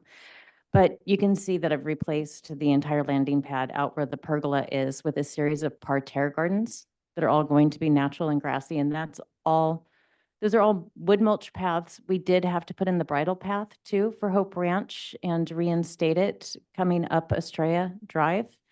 And just small 3-foot wide mulch paths going through grasslands. Keep going down.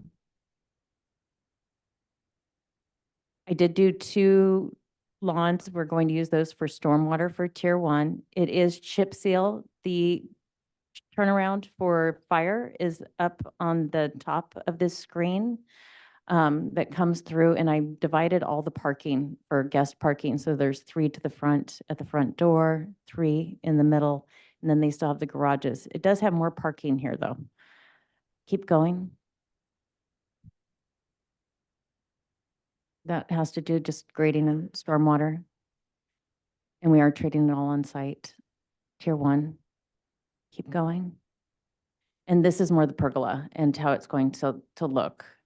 It is all heavy timber. It's going to be rustic. We are doing an outdoor bar, storage, cooking off to the side. And the whole back wall is masonry with a plaster finish. And we're doing kind of a raised dot detail to give it more interest. And the outdoor fireplace as well, outdoor TV. But we wanted to keep it kind of rustic, but still modern. All wood finishes on all the cabinetry. Pretty simple. And then if you go down to the planting plans, I don't know if I put those in. those should be in the set. They should be in the full set.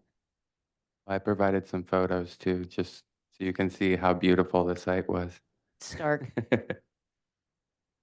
I do want to add too that Sorry, did you have a palette plan? Oh, yeah. See. Well, I wasn't sure about what set that was submitted. I thought that, because we have full construction documents submitted, so it should have a full planting plan, and mine are always in color. yeah, I was told to only submit things about grading and the pergola because that's what the review purview was for. Yeah, the planner should have had us do the planting. I'm planting over 32 field-grown olive trees as an allay. Going up the drive, I'm also doing a series of white crepe myrtles on the backside going to the pergola, and there's 3 big olive trees surrounding the pergola as well. Trying to soften it out so you don't really see it from the road. You're on, this is on concept. Can you get the Yeah, planning plans? Yes. Yeah, absolutely. No, right now, can you have You somebody email them email to it my him? email? Yeah. Otherwise, we're gonna punt on this, We can just come back here. because there's nothing to look at in the I majority of can what run we're down to looking my at as office landscape. and just No. send them in, and we can go at the Well, I end of can the email them right now. as Email well. it to him right now, Email to my email? right this second. Great, you're here for concept. Sorry, I didn't know that those weren't submitted. I know, I was clearly, told but by the planner not to who submit cares? the Just full get it done. package. Let's get you guys reviewed here. Doesn't matter why.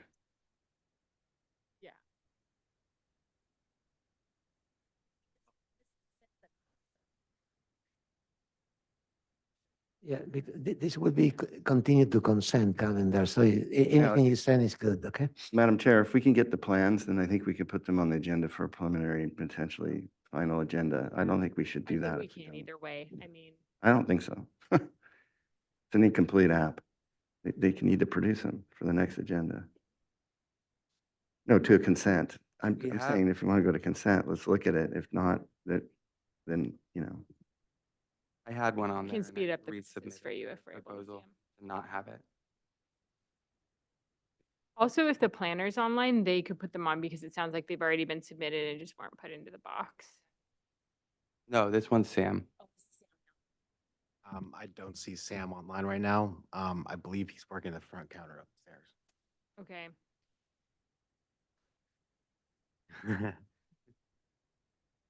well, I think, we can move on, but as long as those get to Jonathan and Jonathan, as soon as you get them, pop it up, and then we can make sure that the minutes show that. We don't have to make a motion today on concept, so we'll just plan to agendize you for prelim and final on consent if we get the plans Yeah. and can review them before the next time. you're here. Absolutely. Okay. Yeah. See you hopefully in 2 weeks. You want to make comments? Still want to do public comment and comments? Yeah, we still have to go through the process. Okay, so we'll move on to, I think all of our questions have been asked. Does anyone have any other questions? Okay. Hold on for a sec, John. Move on to public comment. Is there anyone in the audience or online? We have received no letters for this project. If anybody would like to make a comment on this item, please raise your hand in the chat or in the room. Seeing none. Okay, we'll close public comment and move on to comments from the board. Start with John.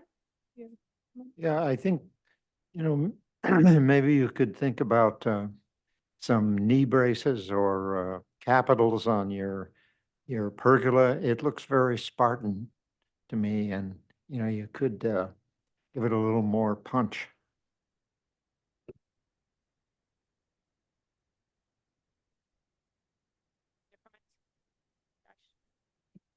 So I'm sure the neighborhood appreciates what you're doing. I know this property pretty well. It's kind of, I don't say it's an eyesore, but it's definitely kind of a dead spot in the otherwise kind of beautiful environment of lush landscaping and so on and so forth. So anyway, the only concern I have is that you're adding some nice development, and it's a kind of a project's easy to see from the public right of way. So when you come back, the comment I would ask for is just provide adequate screening for the sport court. And the, what are we calling that? The pergolas. I just think some care needs to be taken between the interface between what the public sees and what the residents want to have a clear view to, obviously, to the ocean and other things. So how should I phrase that? Landscape architect style. The screening to the, Yeah, I mean, it's hard to see right now what's going on, but yeah, like, I think it would be advisable to come back with maybe some photographs from the different, some some of the public views. from the public views, and just kind of three-dimensionally or graphically show how you're improving the property. Just, like, I don't think the house needs to be screened. It's a nice little house. But just maintaining the residents' privacy and respecting the neighborhood would be the point there. And I think probably the most concerning element, if I can guess, is the sport court. Because it's a little bit non-residential. And then make sure that you return with clarity on your downward dark sky compliant lighting, and no extravagant lighting on the sport court for night use, please. And is it, for clarification, is the sport court already permitted and under construction? Okay, so It's not under construction, but it's It's- almost permitted. Okay. Sorry, we have one round of building comments to go on that, but no one has commented on that sports court so far, and it's within the setback. yeah, I think that's where the confusion in this comes from, because you're in front of us, we have to review the landscape plan associated, but the only built structure we're reviewing today, it appears to be is the outdoor kitchen and pergola. But in response, we're, yeah, we're reviewing landscape because it, Hopefully it comes through. Did you get the email? yeah. I'm hitting refresh, but I haven't seen it yet. Yeah, it's kind of a big plan. Sure. That sports court is definitely screened. Okay. If you want to go maybe to the existing site photos, that'll show the existing site better so you can see what. Yeah. Oh, yeah. I think it's the nothing to see. proposed screening that we mostly, Oh, okay. I'm pretty familiar with drive past for the last 15 years. Yeah, yeah. It's a relatively well-known property. Yeah. Yeah. The weeds grow up and then they get cut back like once a year. No, there hasn't been a lick of it, well, except for the heavy rains gave it some greenery for a moment. Yeah, those are all weeds. Has it come through, Jonathan?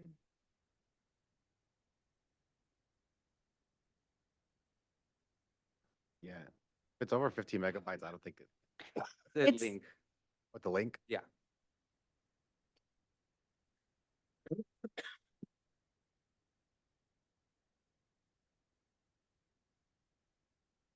Yeah. Can do that. Yeah. Yeah, because my conceptual plan is I pretty think explicit. It's probably taken over. Yeah. Sorry? Martin J at countyofsb.org. Took a picture. Yeah, Martin J. It's just mostly At crazy because in SB Hope Ranch, dot there's almost no properties with no trees. Like, yeah, when it was all grazed. Yeah, yeah. Never got reforested. County of The SB. architecture's cute. Like the little buildings on it. That's why it's always been so intriguing. No dice? All right, well, I'll make sure that it gets forwarded to, okay. All right, well, because we don't have to make don't a have to do it right motion now. today, Before we'll just make sure you get agendized for prelim, final on consent if we can get it in it. I would probably need to come back for the grading stuff anyway, because it's not in the project description. Is that correct? It should come back when you come back. We'll review it then. I Okay. think. Yeah. And then I just had a general question, if that's okay. Huh? On grading, we're proposing to take all of it off-site. So we're only filling what's necessary for the driveway for fire, because we have to recompact. Everything else is going off-site. And so I just wanted to clarify that, because before there was some talk of fill and that being an issue. So we talked with Hope Ranch, and Hope Ranch will take it. They're okay with yeah, it being hauled. Okay. Want I it. mean, we'll look at it as a comprehensive plan with the landscape plan, but in general, yeah. Got it. You got it? Can you pull it up real quick?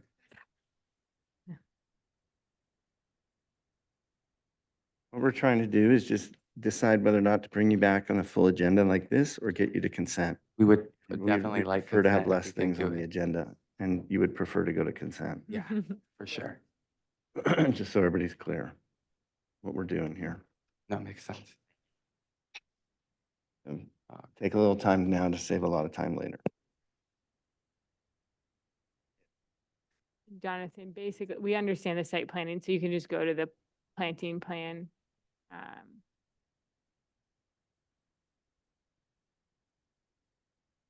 As we scroll past it, I guess we're not really reviewing. There we it. go. It's planting. If you just go to the L 3.1, that's around the pergola. But the trees are turned off. So there's 3 big olive trees around the pergola. It's coming down on LA. Those are all crepe myrtles to the right on the parterre. And I am keeping it all grassland going down the hill. It's a native seed mix. But down below, we are planting. There you go. You can go up to the top too. I do the trees separately. But yeah, you can see the sports court is thoroughly screened. We have a fence going up, Toyon, I have Italian buckthorn, and I have ligustrum. You know, you have to mix up your hedges in Hope Ranch. Plants, I think generally the planting plan looks appropriate to the site. The only plant I would advise to minimize would be the Echium candy cans, just know. because it reseeds so freely. Yes, I know. But It's a request by client. yeah, everyone maybe knows it just where they freely. can enjoy it, but less so long where it can spread. I think I'm using the variegated variety that doesn't Okay. reseed. Okay, Madam Chair, I yes. recommend we bring this back on preliminary and final at the consent calendar. I would agree. Thank Okay, you. thank you. Thank you so much. Item 7, Hall New Single Family Dwelling. Request of Natalie Oshner, agent for William and Jennifer Hall, here for preliminary review of a one-story residence of 2,072 square feet and 843 square foot garage shop / mechanical area. It's a vacant lot. It is going to require a balance cut and fill of 1,050 cubic yards. It's a 0.58 acre parcel located at 1049 Via Los Padres in the Eastern Valley Community Plan area. I'll read the comments. Yeah. Architectural style is appropriate for the neighborhood. Mass bulk and scale is appropriate. Return with updated plans demonstrating existing grade and total height of structure above. If elevations, materials, and fenestration are well presented, restudy entry elevation, roof pitch over columns.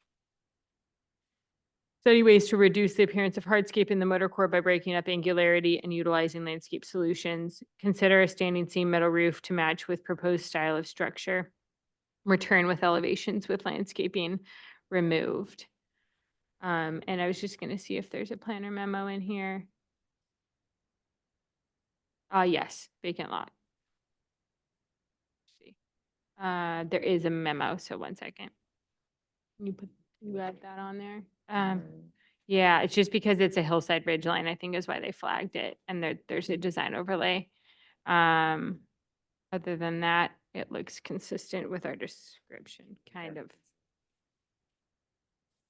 I know. Yeah, it's just because of the slope. remember looking at this before.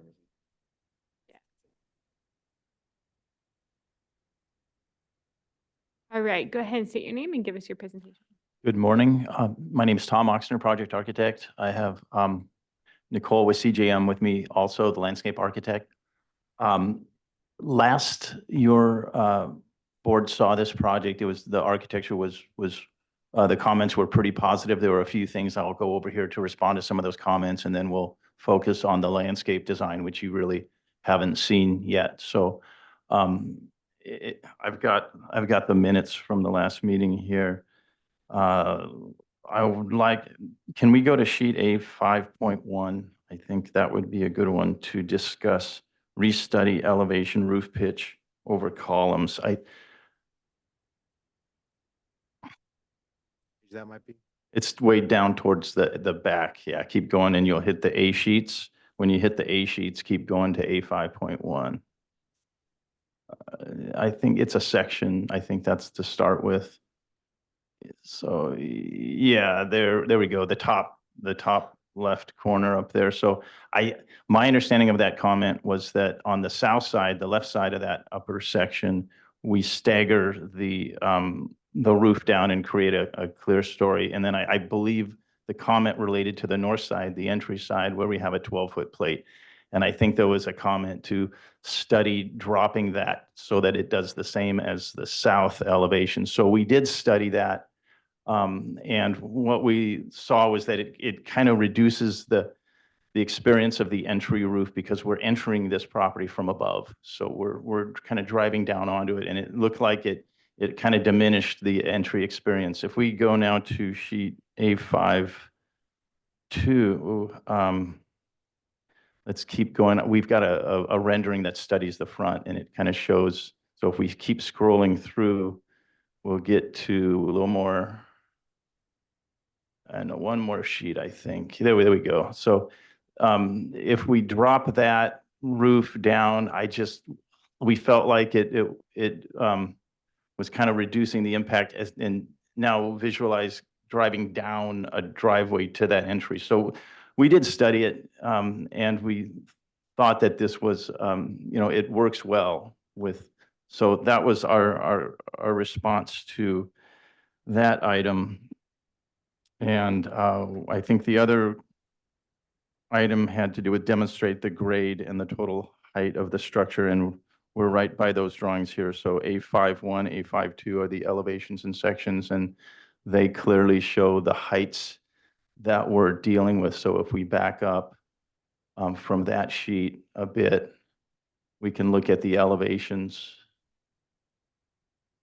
And to back up a little bit more, I think the sections, yes, so these sections here, this and the page prior to it, give you an idea of the heights that this building represents. The exterior materials, I think there was a comment too about metal roof, and metal roof I think would look very good on this project. I think that when we looked at metal roof and a real dimensional tile roof, they both have a good texture to them. And we're proposing a concrete tile roof that has a good dimensional feel to it. The materials we have called out on the material sheet, I think that's up towards the front of the drawings, and I can go through the palette there. Let me see what sheet that's on. It would be about 10 sheets into it, or 7 sheets. It's T1.6, I believe.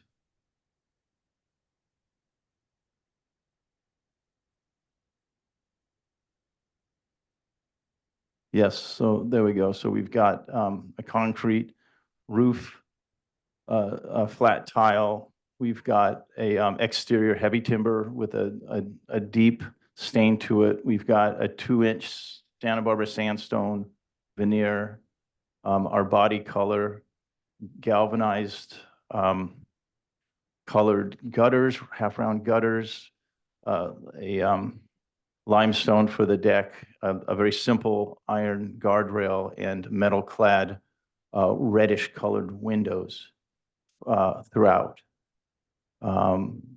At this point, I can answer any questions on detailing once, but let's move on to the landscape architecture.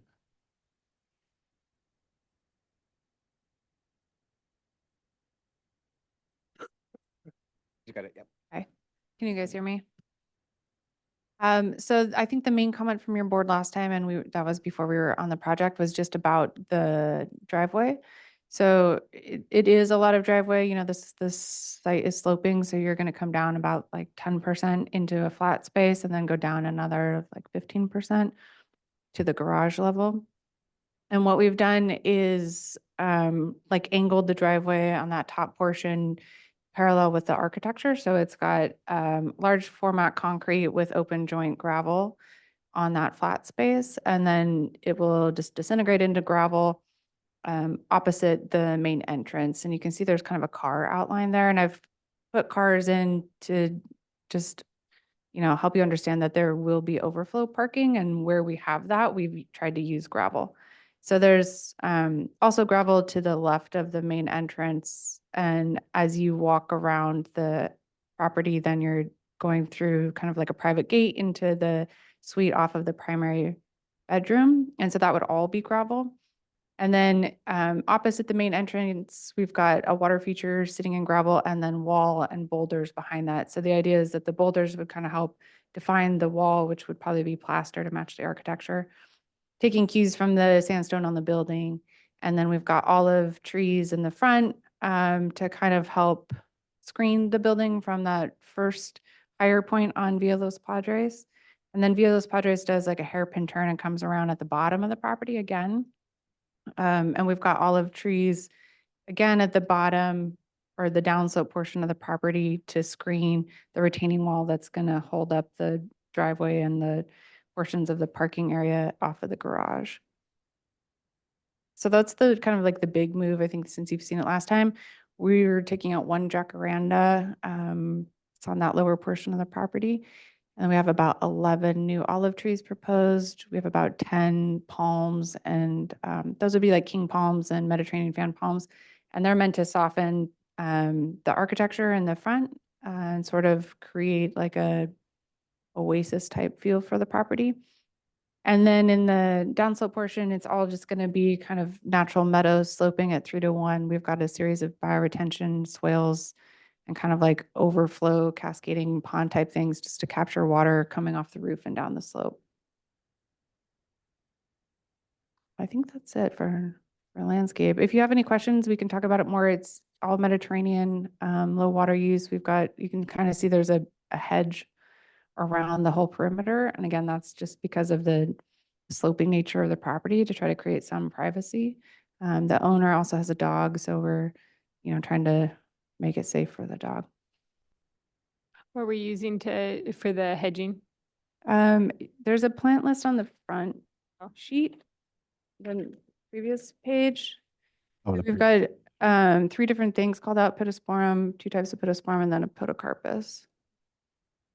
We have kind of a mix. We also have the Ceanothus concha and the Heteromeles, the toyon. So in the narrow places, that's where we'd use Pittosporum, kind of the smaller symbol up near the house. And then the bigger spaces around the perimeter, that's where we'd use the toyon and the Ceanothus. Okay. Right, we'll move on to questions from the board. Does anyone have any questions? Nope, okay. I have a quick question. Yeah. Did you say that you have a metal roof or or asphalt shingles or both?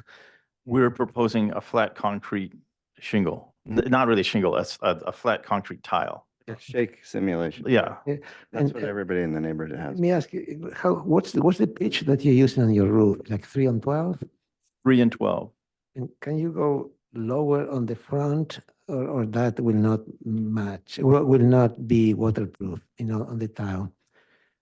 I think we could.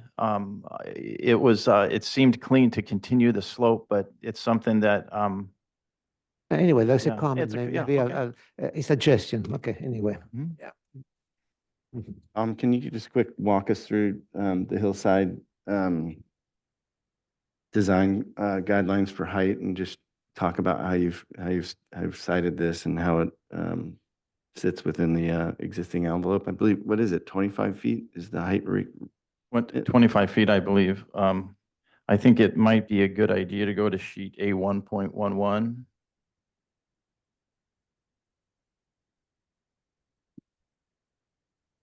Which? What? A1? Sheet A-1.11. I see it. Which would be about halfway down through the set. The A sheets start kind of halfway down. Oh, there we go. So the house itself was carefully set on a elevation that kind of balanced the high and the low. So we're descending down to the house, which sets it slightly below the road. And then that gives us a relatively good cut and balance, as you can see from section 1. And the program, rather than going 2-story at that elevation, that was a very good elevation so that we could get an understory, as it's shown in section 02, so that understory where the garage is would then be very close to the natural grade of that 19% slope that comes down. So the first thing we did was we looked at the bulk of the program. You don't have to work that hard. I didn't have to work that I hard. didn't want to put you- Okay, I didn't know how far you wanted me to take this. Let's just talk about, make it easier on you. Let's just talk about what the hillside requires. There's height limit required here is what? Well, there's are you talking about the homeowner association height requirements? Or are we just talking about the counties, that line up there? So if we look at I think you have it on your A6 sheets. yes, it shows the height requirement, which we're well below. So what is it for the zone? This is urban, rural. So that's 25 feet. 25 feet. Correct. Yeah, so, yeah. So, and you're well under that? Are you? Well, yeah, that so in any way? if we were rural hillside ridgeline, it would be 16 feet. Yeah, so on Urban hillside ridgeline. A6.2, just explain what's going on there so we can, I don't think you have a problem. I just want to make sure that it gets covered. And Okay, I'm looking, so west elevation 1? right there at the bottom. So there's a little bit peaking. That's the, Okay, so, right, so the problem is that when you look at a plane, right, we're looking at the depth of a 2-dimensional drawing that actually looks at the depth. So that represents the height of relative to a particular point, if you cut a cross section. And we're asked to do that by the planning department to show it, even though it's not clear where that is actually what ground line that covers. That's why we cut so many sections, so that we can show that the building itself is well, let me, Yes, Let me yeah, just or make it- vice versa. Let me ask it really simply. Is there any portion of the building that exceeds the 25-foot height limit? No. Okay, cool, perfect. I should have asked you Okay. that. Sorry, dude. You didn't mean to stress you out on that one. That's all it is. I kind of figured as much. That's why I just wanted to get that in the record. Sorry. Any other questions? Okay, we'll move on to public comment. Is there anyone in the audience or online that would wish to speak? We have received no comment letters for this item. If anybody would like to make a comment on this item, please raise your hand in the chat. Seeing none? Okay, we'll close public comment and go to comments from the board, starting with Alex. I think the project is well done and well detailed and so forth. I think it's ready for preliminary. I have a suggestion. If you go to the other elevation, Jonathan, the front elevation, where is it? The other, yeah, the top. Yeah, I just thought that you may want to break the pitch at the front porch. It just seems like it's the most important part of the house. And, anyway, that's just a suggestion. Yeah. Yeah, just to go less of a pitch or flat or something, just to bring more attention to the front. Because you're going down, you're driving down, and it's just a suggestion, okay? That's all. All right, John? Well, I think it's a nice project and well conceived, and too bad there's too much paving, but it's a good solution to the problem. And I think breaking the pitch might be a good idea. Might look at that. Josh? Well, I'm prepared to make a motion for preliminary approval today. So maybe we can tighten up comments if that's doable, but I agree with everything that's been said. I think I know this neighborhood quite well. I think this would be a nice addition to the neighborhood. The mass bulk and scale seems appropriate. The siting of the project seems to conform. It's well done, actually. Architectural style is acceptable. Compatibility with the neighborhood seems great. I think the applicants brought forth a nice set of documents with detailing. Seems prepared to move this forward. So the only comments I have on the design, and by the way, I appreciate the color palette and the materiality of the project's nice. I would add maybe two comments. Just one, the stone pillars at the front, I might consider detailing the top of those with like a cap or some kind of detail. It just creates a little detail at the top. I might even consider looking at the, I don't know what it's called when you angle those. Anybody remember that terminology when you, yeah, is it battered? I might, and very slightly, not dramatically, but it might help. Just they're kind of interesting little sentinels sitting out there. And just look at the light fixture on that might be a little small. It seems like a nice opportunity for like a stained glass or some kind of like arts and crafts type beautiful copper or some metallic feature, something that would play with the break up the windows. But I think you have an opportunity to put like a little piece of art out there in front of it, like a nice decorative light fixture, something that look a little small. And it kind of reminds me of a Frank Lloyd Wright or a Craftsman style that you're getting into, and it's nice. And I like the elevation of them too. I think they kind of stand out. They're neat looking. The only other thing I wanted to comment on is the roof over the entry. One thought might be to think of, I noticed you're using hip roofs throughout, and you have the low roof pitch, it looks great. Maybe doing a hip roof there, just going straight back and creating the hip at the front, letting it set back. We'll break that up. I think you do kind of look at this from above, and that shed just feels a little bit like it's just not achieving the kind of announcement of that entry. And I would consider a hip roof there to look at it. I don't think you need to gable it. I wouldn't even suggest that, but you have the hip roof elsewhere, and it really looks great. And maybe right there, just to announce that would be, I that'd be the ticket. I think the way you've resolved it on the other side of the house that you showed with the kind of clear story detailing, that's actually really appreciated. I love that elevation. I think it's well done. So anyway, those are my comments, but I'd be happy to make a motion for preliminary approval, return full board for that, or for final if Would- necessary, or perhaps, I'll chime in first really quick. I was gonna say, can you get the landscape comments in before we do any of that? I think the landscape palette is appropriate, and I appreciate the additional site planning you guys have done. Just one very minor comment on the elevations. We generally like to see them without the landscaping in front too, just so we can see what the building, how it stands alone on its own. I'm not sure if you're high fire there, so with the palms right up against the architecture, just make sure you check so you don't have to come back to us. But in general, the plant palette seems suitable. And so when you come back for final, we'll just see the more detailed plan and any landscape lighting as usual. So yeah, I can second your preliminary.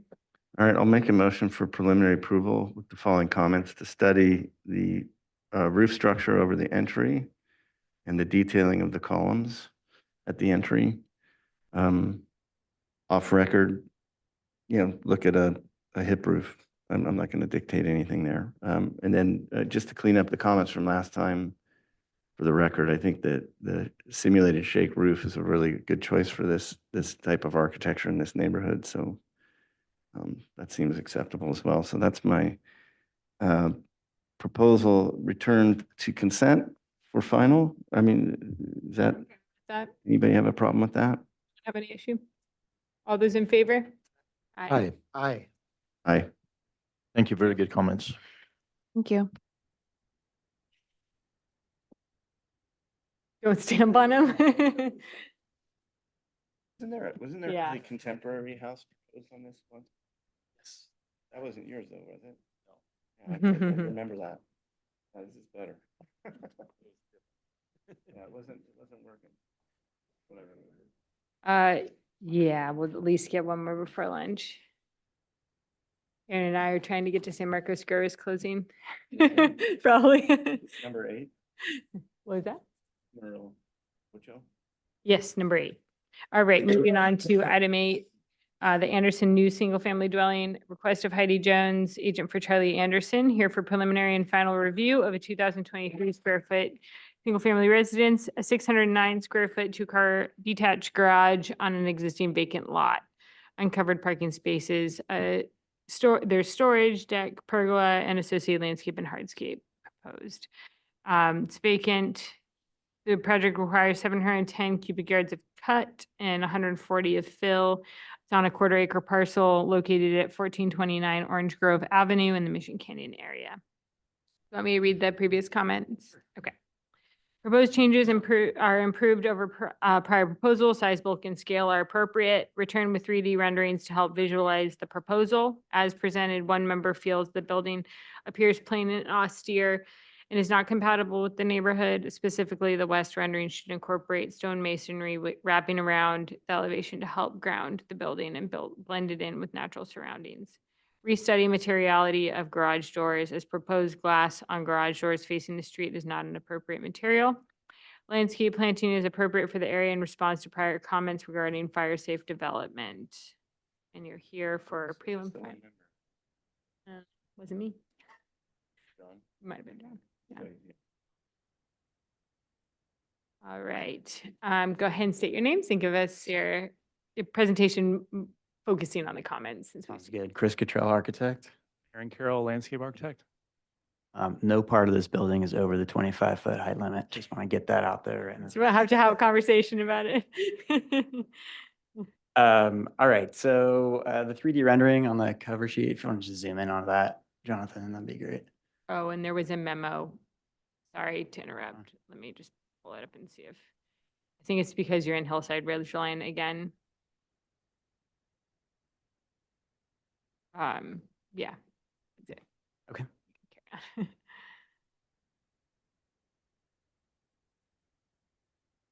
So we've added materials to this and just done a 3D rendering. So it's stone on the base, and then a Oh, you want to put it back to the, thank you. An integral color stucco on the main floor. Concrete deck, black fascia, black ironwork, black railing. Garage doors will do solid. That's fine. No problem with that. If you want to skip to page 11, those are our colored renderings. I think the issue is on the, yeah, that's a perfect one to do. So last time we didn't have that stone wrapping around that west face there. So now we're just doing that. And the stone, the owner is a mason. He's going to be building this whole house himself with ICF and putting the stone on. And he wants to use the Episcopal Church on State, that random ashlar, as the precedent for it. So that's a photo of that stone up there. So I think those are the main comments from last time. And I also just want to there was some neighbor concern about drainage. I know this isn't board's purview, but there are 2,000-gallon subterranean cisterns on this to collect rainwater. So it's reducing that load of rainwater. Questions from the board? How did you respond to the comment about the garage doors, please? It was glass before. Now we're just doing solid garage doors. Question. So you're wrapping the stone all around to the level of the windows? Is that it? Yep. And also 4 sides or 3? Yeah, 4 sides. Yeah, actually, let me, if you go back to 11, I think we're below grade right on that backside there. You can see the non-rendered one. We are stopping it on the back, but that's like in the hillside. Oh, that's good. Yeah. So the owner is a mason, so he likes the comment, right? Still labor, but yeah, he's happy to do it. Yeah. You know the landscape plans? Are they in here? Yes. Oh, yes, sorry, they were in between. I can briefly go through that if you want. Sure, go ahead. Yeah, there weren't any comments on landscape last time, and the plant palette hasn't changed. It's pretty much all succulents except for 2 oak trees. We are proposing to relocate an existing oak, and we're mitigating for that in case it potentially dies when we transplant it. Okay. So very fire safe succulent plants throughout. One last comment, the sheet before this, Jonathan, if you go to one higher. Okay, so I just wanted to show you the siding. We are just tucking this thing in out of the high slopes. And one thing we did is pull that the master deck there that's on the south side. That's now just cantilevering, so we're not developing in that high slope area. Good. Any other questions? We see the details, might be at the end somewhere. The page with, keep going. Keep going. Details, architectural details, Jonathan. No, keep going. Lower. Yeah. Keep going, keep going. That's it? Yeah, we're this. Where are they? We're coming back for final. Oh, this is for preliminary only. Oh, okay. All right. Okay. Or no, sorry, public. Oh my gosh. Yeah. All right. Let's move on to public comment. Is there anyone in the audience? We have received no letters and, oh, we do have one public commenter, Ginger Sledge. Go ahead and state your name for the record, and I'll give you 3 minutes. Okay, hi, I'm Ginger Sledge. I'm 1405 Tunnel Road, and I share the front easement to the driveway of this property. I share that easement. It's the back of my property, and the house is in very close proximity. So I would just add, I really like the improvements. So thank you to the owner for doing those and also downsizing the house from its original concept. But I do want to ask a couple quick questions. I have a question about the balcony that was just mentioned. Did you say that you pulled, so you can answer in a couple minutes, but I just want to say, did you say you pulled back the balcony from the top? My main concern is that the house is very close to my house, and I'm concerned about obviously privacy and disturbance when it's being built and all of that. And I also obviously am concerned about drainage, but I like the the things that they're doing as far as the cisterns and all that. I do also have a question about the pavement of the easement, which is gonna flow directly, any water will flow directly down to my house. And we've had a few 100-year plus storms since this has Drainage, the started. site plan, drainage plan. I'm assuming it's the same grading plan that you were presented in May.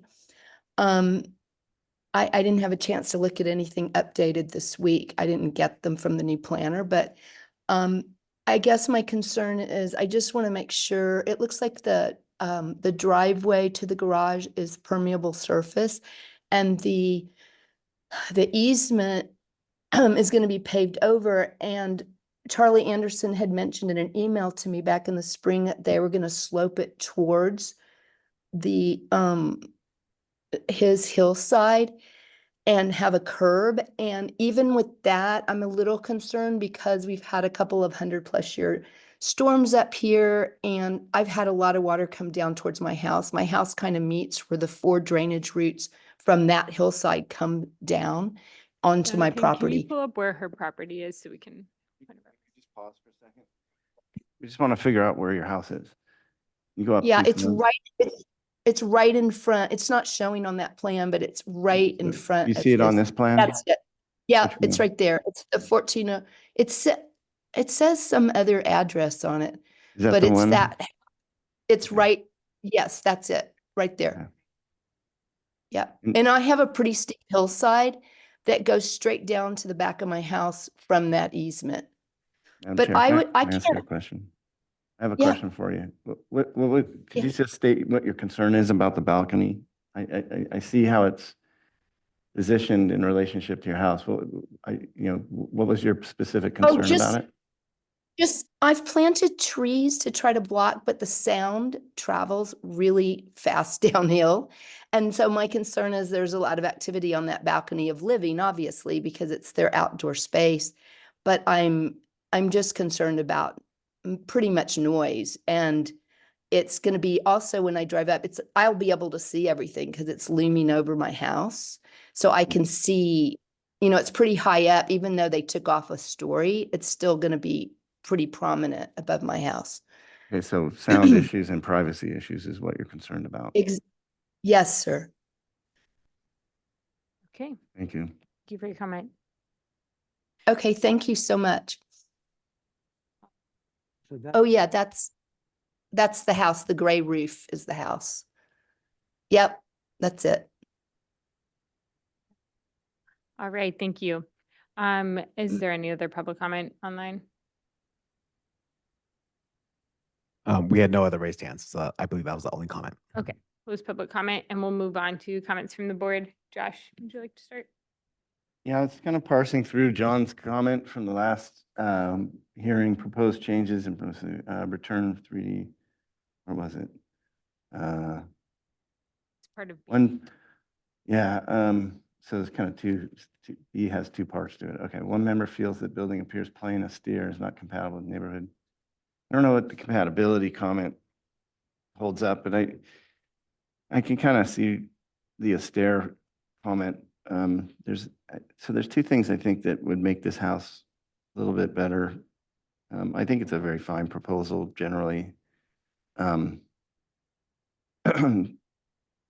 So I'll talk about the neighbor's concern in a moment, but and I don't have any horse in the game on glass garage doors. I think what glass or what you have is fine. It's gonna be funny because this is the second time today, and probably the first time in 8 years I've said this, but the stone I think the stone, and it's nice to hear you got a stonemason doing this, so that's cool. Maybe battering the stone might create some character that's missing on this house. It's on the corners, not everywhere, but something to study. Definitely the interface between the stone and the wood framed or the plastered portion, that detail isn't represented in your set. So come back with a detail on that. I think how that interface between those two different parts of the project, or sorry, the materials come together is going to be key to giving more character to this. And then I think, this is an opinion, you might not like it, but I think a flat roof on this house is a mistake. I think using a 3 and 12 hipped roof on this project would be a vast improvement to this, to the character of the house, and a little deeper eaves perhaps. And I think studying at the elevations, I don't think that would push you over the height requirement if you kept it as a very low slope. And it could be tucked in and plastered underneath and really tight, but that could be easily achieved with a prefab truss system over this kind of simple floor plan, and probably last longer, but more importantly, look a little bit more appropriate to this type of architecture. I just think it lacks character from that standpoint, but otherwise great looking house, great materials. I think it's sited well. I don't have a particular problem with it, but that's what I see. The landscaping looks good. In terms of the neighbor's concern about privacy, I don't know that we have enough information here to evaluate that. So probably the relationship of, we're going to need to see, in order to address that, we're going to need to see a site section and line of sight. I'm not going to weigh in on the sound mitigation, especially during construction. You will be disturbed by the construction if you're concerned about noise, and there's nothing this board can do about that. But it doesn't look like a party deck. It just looks like a place to sit and enjoy a southern view, I think, so southeastern view. But bring back a site section and let's create visual separation between the two. I think that's fair. I think if this thing's peering into your neighbor's bedroom or looming, like people like to use the word looming, there's no argument for looming here. It's well far away, but you guys can appreciate that if you're downslope and you feel like someone's looking at you, it's uncomfortable. So come back with something to affirm that you're protecting visual privacy between you and the neighbor, and please reach out to the neighbor and help them understand what you're doing there so that they can get comfortable with that. I'm not going to weigh in on the sound. I don't know what I can do about that at this point. So those are my comments. Well, I think I disagree with my colleague about the roof. I think this it's not objectionable from too many places. It might be seen from the top somewhere, but if it's a medium gray, dark gray color, I don't see anything wrong with it. I could also add to that, like, it doesn't have to be a hip roof. It could be a shed roof, but just at that flat roof. Like, there's other options, so it could be studied. And I'm not hung up on it, by the way. I'm not going to. You know, over it. To me, it's acceptable as is. Regarding the balcony, you may consider making the bottom half or maybe 2/3 more less transparent. I'm not sure if you have glass or wire or what. It may create more privacy and not block views, having the bottom part a little bit more obscure. Other than that, I think it's a very nice. I mean, it's a great improvement over what we've seen in the past. We've been dealing with this property for what, 2 years or so, 3 maybe, and this is definitely the best iteration I've seen. So I'm happy enough for a preliminary approval, and with the consideration of some kind of guard, a different detail for the balcony guard. Those are my comments, Madam Chair. Okay. Well, I agree with Josh. I think that,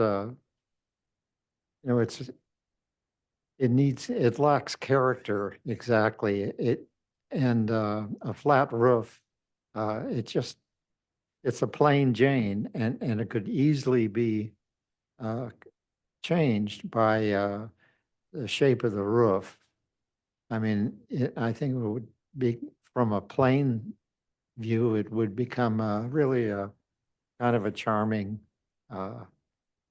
building. And I think you should give that some thought. I think it would make a big difference. All right, I'll add that I think the landscape plan is site appropriate and responsible for the fire zone that it's in. I think the most intriguing of the roof conversation is the shed roof idea, but I will leave it to the architects. Does anyone want to make this is agendized for prelim and final? Does anyone want to make some sort of a motion? I think the applicant was aiming for preliminary. There are no details. It's not that close to that. So the motion will be for preliminary. And I will make it with two, not conditions, but suggestions or studies, if that's okay with the board. I don't want to create it. Madam Chair and Alex, I'd be happy to second your motion if you could create some clear language to study the roof and consider adding a roof pitch or a roof configuration with more, well, you know, I don't want to get too heavy-handed about this, right? So if you could add some language to that effect, and then just add a comment about provide good separation of detailing or good detailing between the interface of the stone, and study the stone base of the house, and the detailing would be The fine. top of the wainscot, basically. Yeah. It's a top of wainscot detail. I don't really care about my comment on the battering. I just think it's a cool idea to explore, but it doesn't have to be a comment. So I would just say, just come back with We got three- details on the stone. Three things. The top of the wainscot, the stone wainscot detail, study options for the roof, either a hip or a shed or something more significant, if that what the board is proposing. And also study something, the guard. How do you want to detail the guard? Because it does seem, at least from this, is very exposed, and probably something that is not what the client wants. They don't want somebody, look at your feet, when you're sitting there in the patio, right? So it's the bottom of the guard, not the whole guard, because cars are 42 inches, and maybe we're talking about 2/3 of that or something. Yeah. So, also, could you include a comment for the applicant to return with a site section and demonstrate visual privacy between the house balcony and the lower neighbor? Thank you. Sorry, Charles Let me Anderson, finish could I it, and then I'll say- give you. What was that? Charles Anderson, could I say something? Sure, I'll give you 1 minute. Okay. Hey, my name's Charles Anderson. I've been working on that project for the last 4 years. It originally started as a 3-story house. I went to planning board review. I had the planning boarders come to the site when I had my story poles up. They went in Ginger's kitchen and looked at the relevance for the privacy and found that it was fine at 3 stories.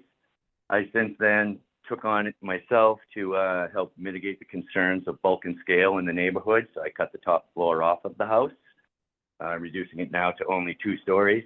The balcony in the front of the house, if you look at the cross section, is more or less at the existing grade now, and the house gets cut down into the hillside.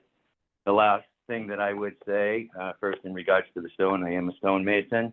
So it will be a sandstone ashlar pattern with a sandstone sill detail on it. And that all is construed atop of an ICF home. So it's 100% concrete. I'm trying to use as little, if any, wood at all in the house, thus the concrete roof and deck. So that's why we've been working towards that direction for the whole scope of the project. This is really my 3rd time at the planning board now. And that's the first I heard of the roof change. But I just wanted to clarify why it is that we were coming up with those design stances. Thank you.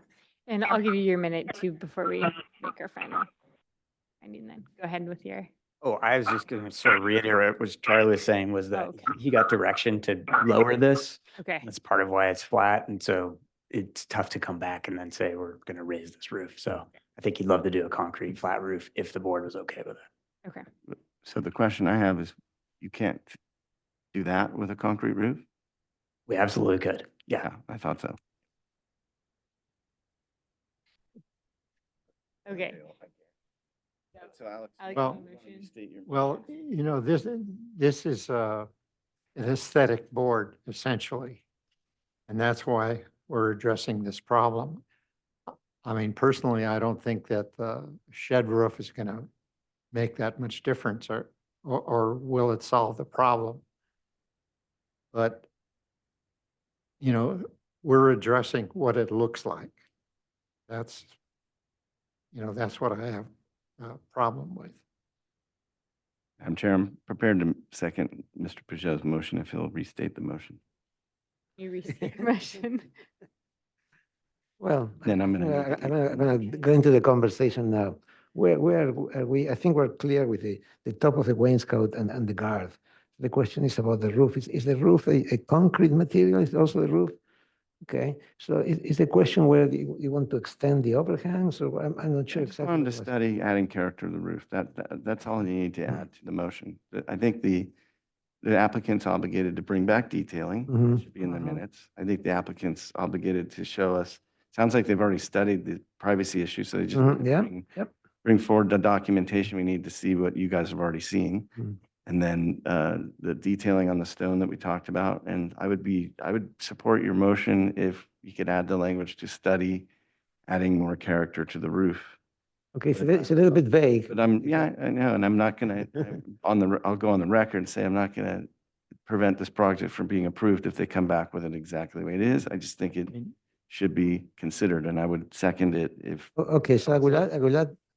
What if we ask them to come back for further conceptual preliminary? Well, it's They're already here for prelim final.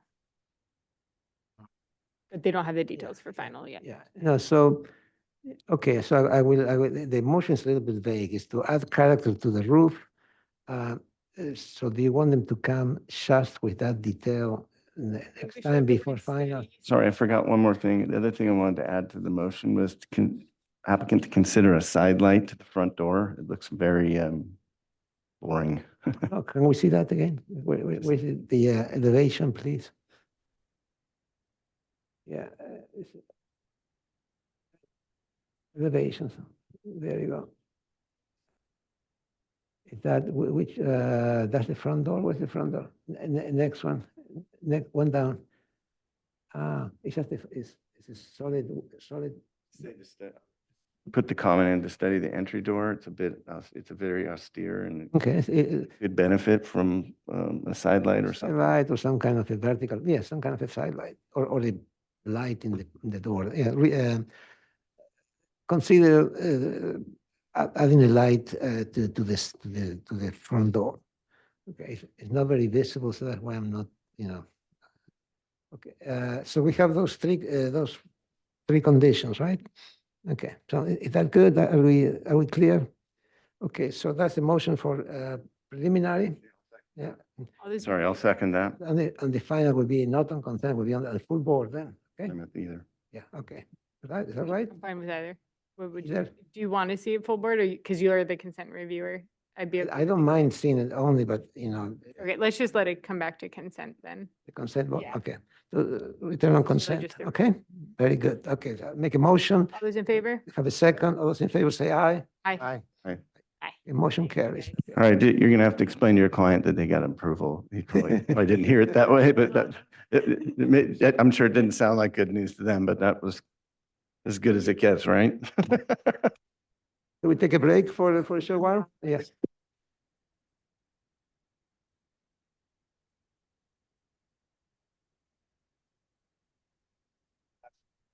We will return at 1:15.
Got anybody on deck?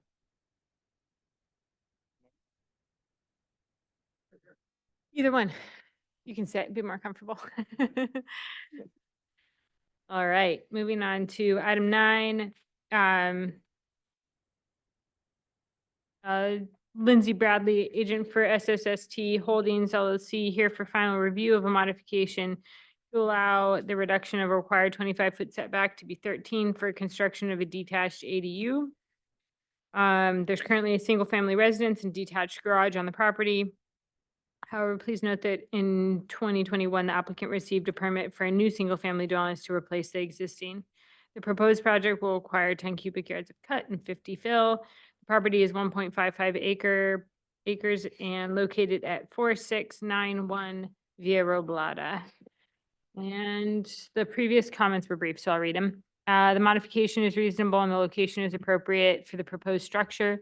Sufficient screening is existing between the proposed structure and the neighboring property. Proposed building is well designed. One member is not supportive of the modification. So you can go ahead and state your name and just note anything that's changed since we last saw it. Yeah, so greetings all, Jason Grant. So I'm standing in, I'm as the agent. So no, nothing has changed. We went off to the modification hearing officer and we got our mod approved. And so we're just here back for final on, so everything is the same as previously seen before. Oh, we can go to the memo since you have it up. All right, so this project is requesting the modification. It received preliminary approval and then got approved at the ZA. We just have to give it final approval. Okay, sorry, go ahead.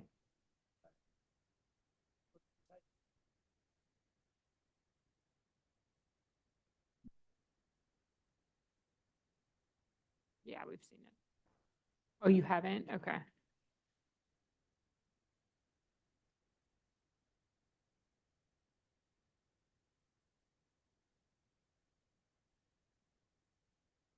No.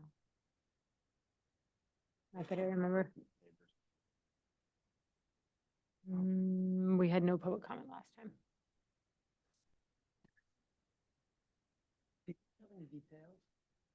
I don't believe so as part of this set. We just have the architectural elements. The building's been reviewed and approved. It's already in the building department and it's ready to, the permit's ready to issue. So hopefully there are details then. You're here for final. I don't believe it made it as part of this set. Again, I thought we were just talking about the modification location, not the structure itself. Structure's been approved. Oh, because it's an ADU, so we're only approving the modification. Correct. Fine. Yeah. Correct. Just approving the encroachment. Yeah. Okay. I make a motion to give final approval to something we already approved. Yeah, I'll second. All those in favor? Aye. Aye. Very good. Thank you all. All right, moving on to item 10, Bellsburg Stable, request of Jonathan Villegas, agent for Micah Bellsburg, for the conceptual review of a new barn structure, horse stable with office, tack room, and bathroom of approximately 3,500 square feet and 224 square foot porch and horse stable. At the horse stable.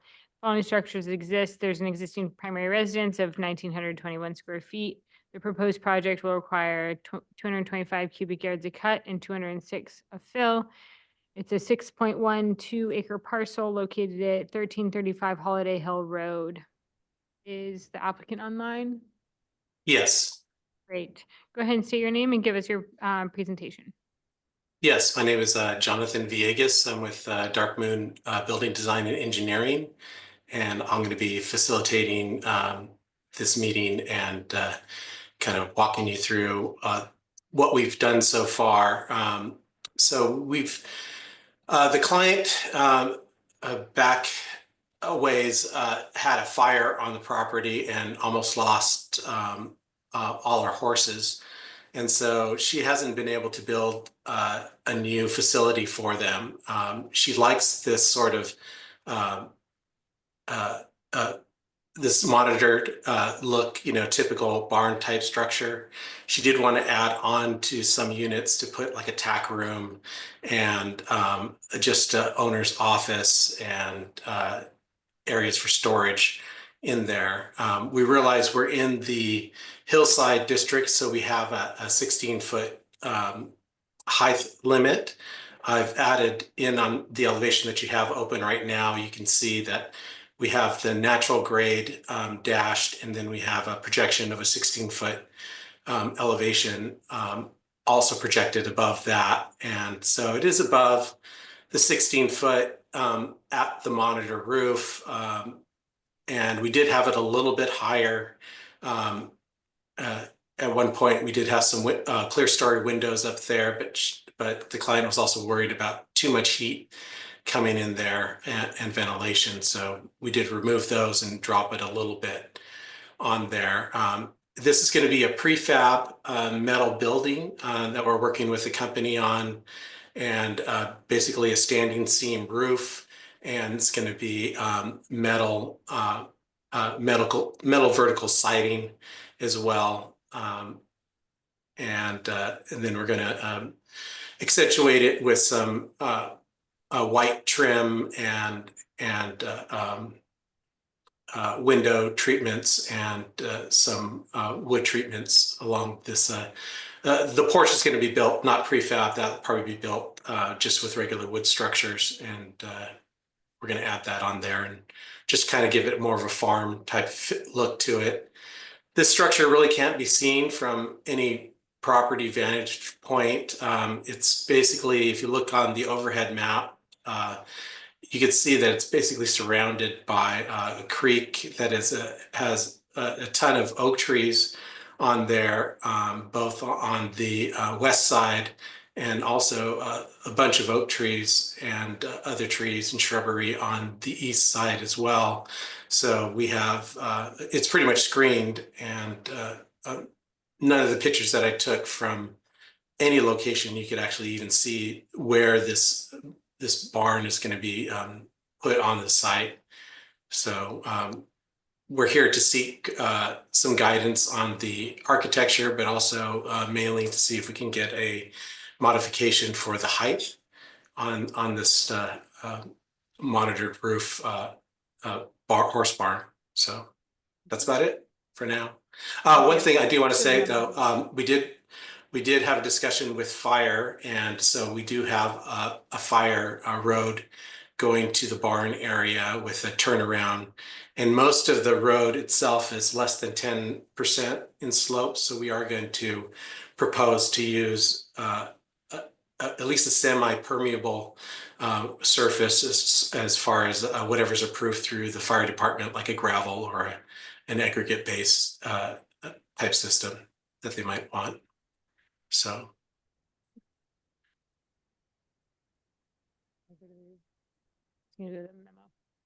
Yeah, question for staff. Is it Joe? Yes. Just confirming, this is Ridgeline Rural 5, is that correct? Let me see. Yeah. And then if it is Ridgeline Rural, then it is in fact 16-foot height restriction, yeah? Yeah. And Joe, what are That is the correct.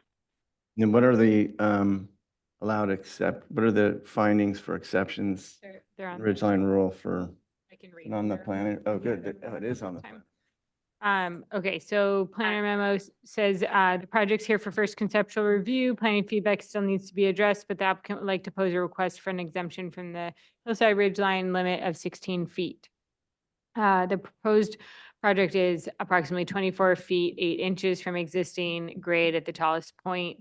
We may grant an exemption to allow the height to be 24 feet, 8 inches if we make the findings that are below, and I'll read them in a second. Or the project could propose a 4 and 12 pitched roof to allow up to 19 feet in height without BAR approved exemption needed. The site is an interior lot with no street frontage. The nearest road is Holiday Hill Road to the north, approximately 450 feet from the proposed work area, and Fairview to the east, 400 feet from the edge of the proposed work area. The exemptions we need to find would be that in our review, the first option would be due to unusual circumstances, strict adherence to the guidelines, but inordinately restrict the building footprint or height below the average enjoyed by the neighborhood. For example, significant existing vegetation, lot configuration, topography, or unusual geologic features may necessitate exceeding the height limit in order to build a dwelling comparable to those structures in the neighborhood.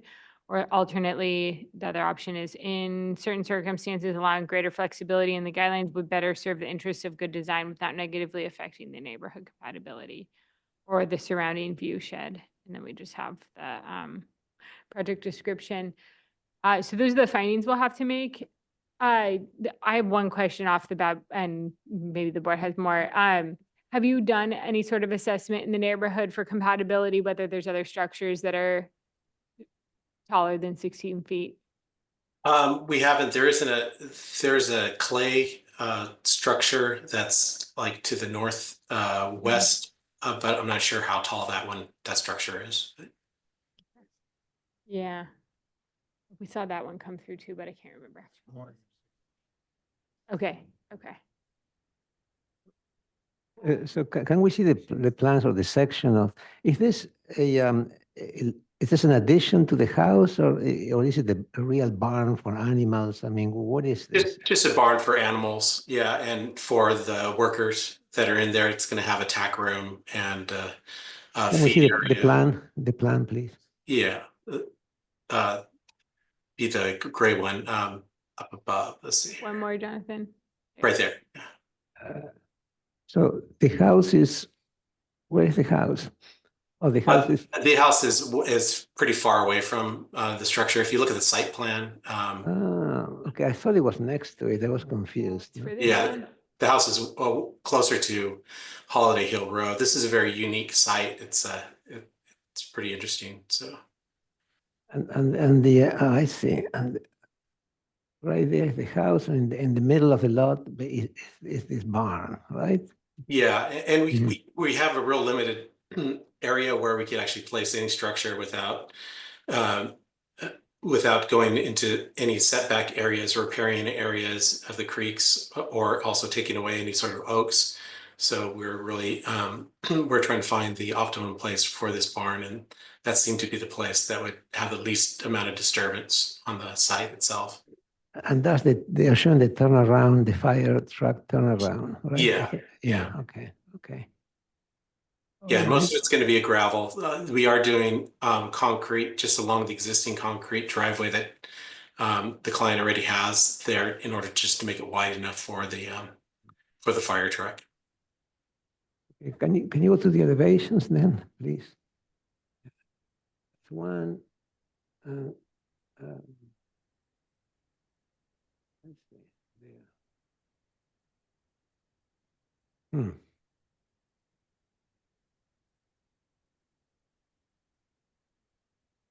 Questions? And your roof pitch is 4 and 12, or what is it? No? It varies. So the top one is a 4 and 12, and the side ones, the other ones are more shallow. I think they're 3 and 12 or 2 and 12 on there. So. And if you eliminate the upper part, the clear story or the monitors, and you follow the pitch, wouldn't that clear you won't need a modification, right? We still need a modification because if you look at the top dotted line there, we would still be above the 16 feet there, but maybe not the 19. Yeah. But you give you 3 more feet, so you're almost there. You'll be very, very. Yeah. Okay. Any other questions?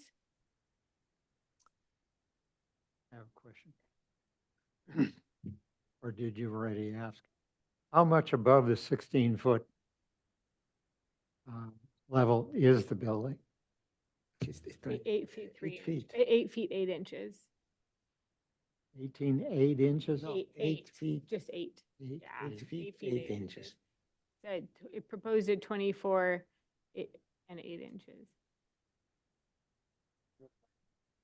Well, that's the proposed grade. So the dashed line, but yeah, it's pretty close, at least on this elevation, to the proposed grade there on that side.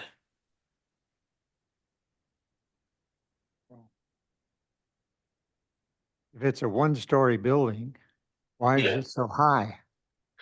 Well, because of the adjacent added tack room and office and bathroom, and then the feed storage on there, that you want to have enough room to stack the hay and other equipment.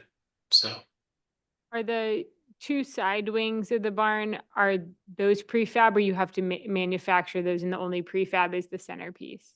no, everything's prefab except for the porch in the front. For the porch, okay.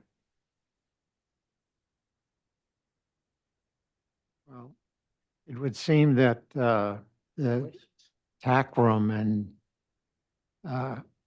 the roof could be handled in another way and reduce the height of the building. Okay. Yeah. Any other questions? Running questions. And we'll move on to public comment. Is there anyone in the online that would like to speak on this item? Please raise your hand. Willow. We have nobody in the audience and we have no letters submitted. Okay. All right, then we'll close public comment and move on to comments from the board. Start with Alex. Yeah, well, like I suggested, I can live with a minor modification. You have, okay, let me go to the board. I have two comments.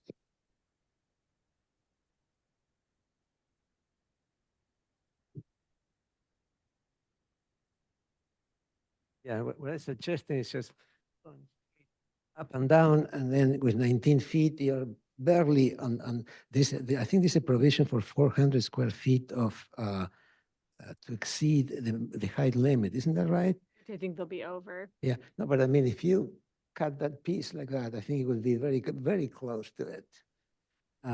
And the second comment is, it would be nicer to eliminate this unnecessary break and go straight through. Doesn't make a big difference, but I think it would be a better design to align the porch with the existing.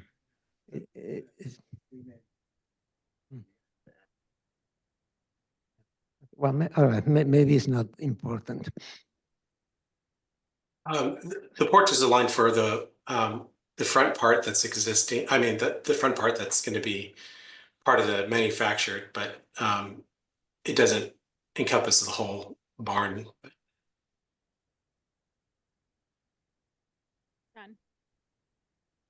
Well, I think that could be restudied to eliminate the excess height.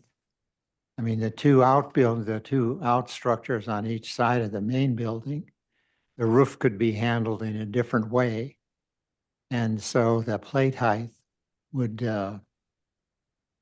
remain level on each side, and then you could have a gable on each end. I mean, there's different ways to solve it. I just don't think that this size of a building with, one-story use needs to have that much volume. That's my opinion. Josh.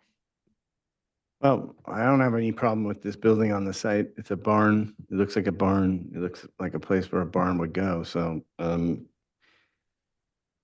there's big barns and little barns, I guess. But so having said that, still have to make a rational finding here, or reasonable finding with what we have, and our precedent with other projects has to be considered, because we can't just be capricious about this or pick and choose which times we want to enforce our mandate or our prerogative. So, so there's an exception in the code or the ordinance that we have. If I understand it correctly, it says that roofs of 4 and 12 will take the 16-foot height limit up to 19 feet, correct? Yes.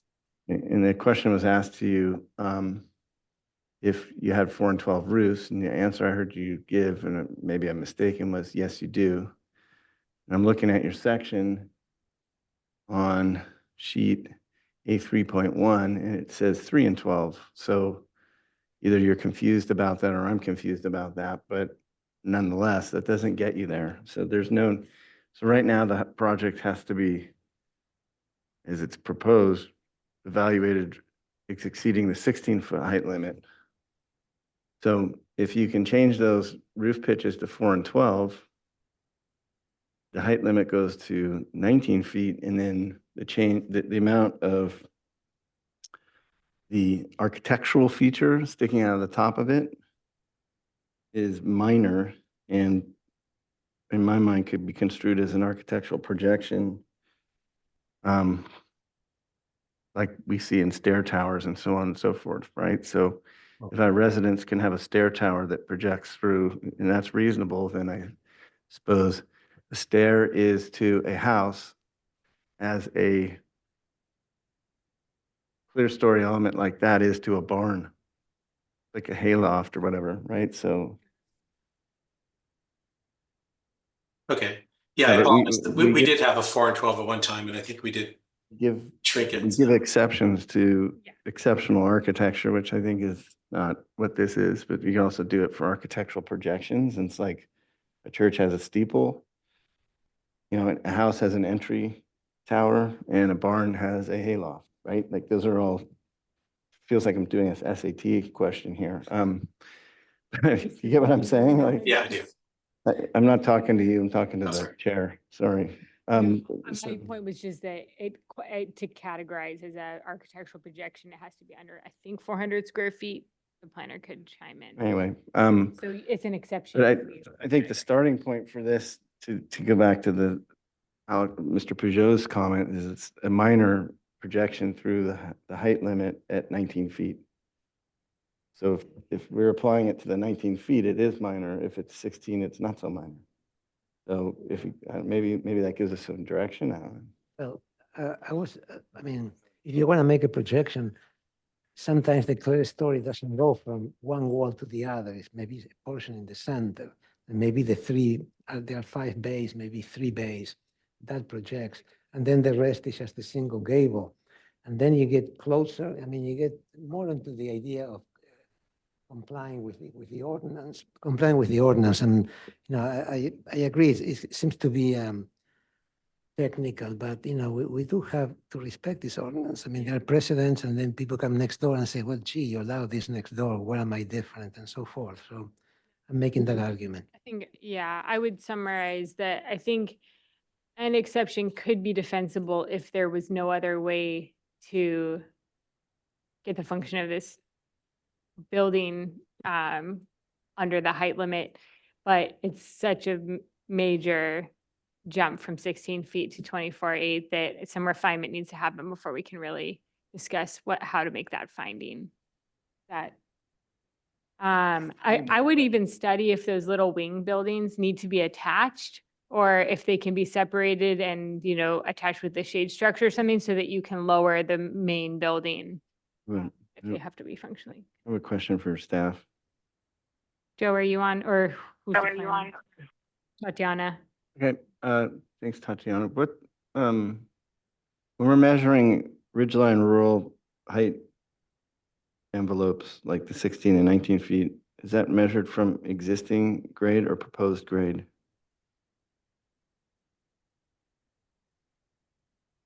Madam Chair, I don't think Tatiana is online, so I'm happy okay. to jump heard in here someone. and answer this. So, anytime we're measuring for height, it's from existing grade, not from proposed. Okay, so could it be that if this applicant was interested in taking the finished floor down, say 3 feet, that they could tuck this thing under the height limit? Yes, that is an appropriate way to reduce the height, because it's again measured from existing, not from the proposed. So they could bunker it into the hillside. So my recommendation to the applicant, Madam Chair, is that, you have a large site and you can distribute dirt everywhere. So I would go for an aggressive cut fill solution so you can keep your barn proportionate and the height you want, and get it under the height and come back and show us what you can do. Okay. Okay. That good? Yeah, I think some finessing for us to be able to make. One 90. 12 grading and maybe brick in the 19 foot. Mhm. All right, thank you. Thank you. Bye-bye.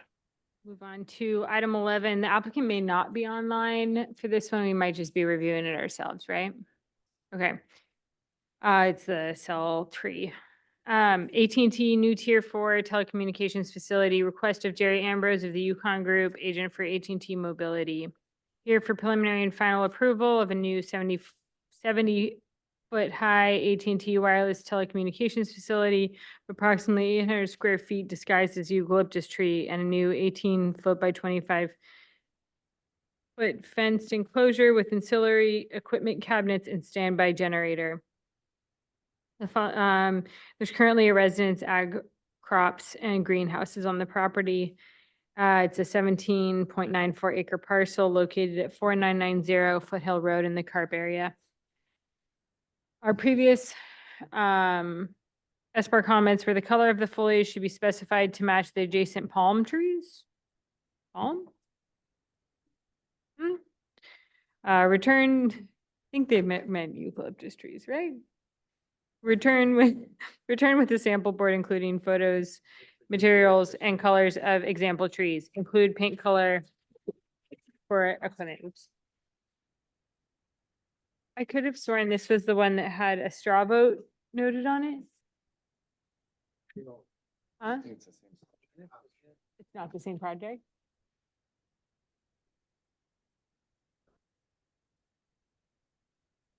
Last time we saw this, Jonathan. Oh yeah, 3/17/23. Okay, let's find the location of it. What?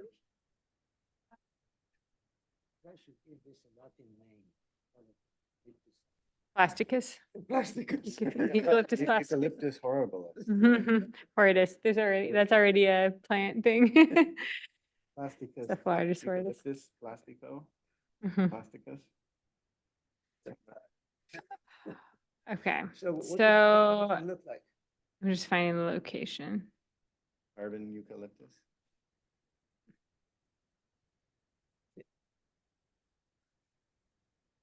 Is that what this is supposed to be? Yeah. This is. 4990. Oh, this one, the one in the middle. The one in the middle, right?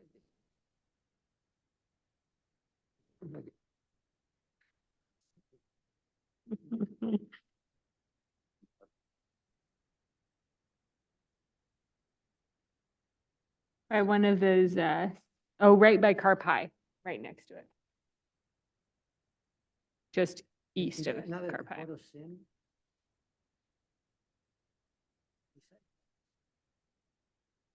Yeah, but that's, the here, Alex. drawing is not, Right here. because like, Right here, dude. in between all the greenhouses.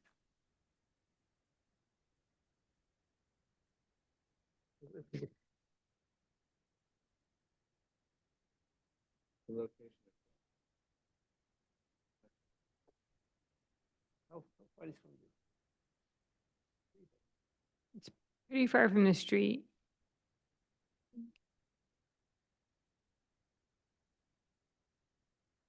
There Site might be a plan? private lane, but it doesn't look like there's a street that comes by it.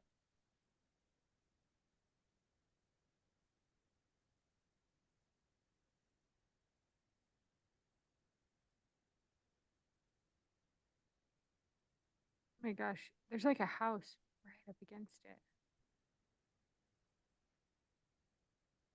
Madam Chair, the comments is, On that, it's on a different one from the house that's shown. the comment says return with sample board, including photos, materials, and colors. And the colors should match adjacent, well, palm trees, I'm not sure what that means. Include paint color for equipment. Do we have that?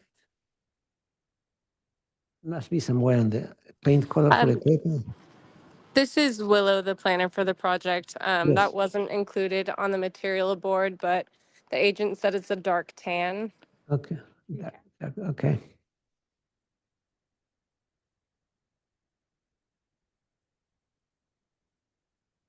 Yeah, Madam Chair, I think this stuff is what we asked. This is what we asked. We may not be happy with with the product itself, but it seems that it complies with what we requested. Okay.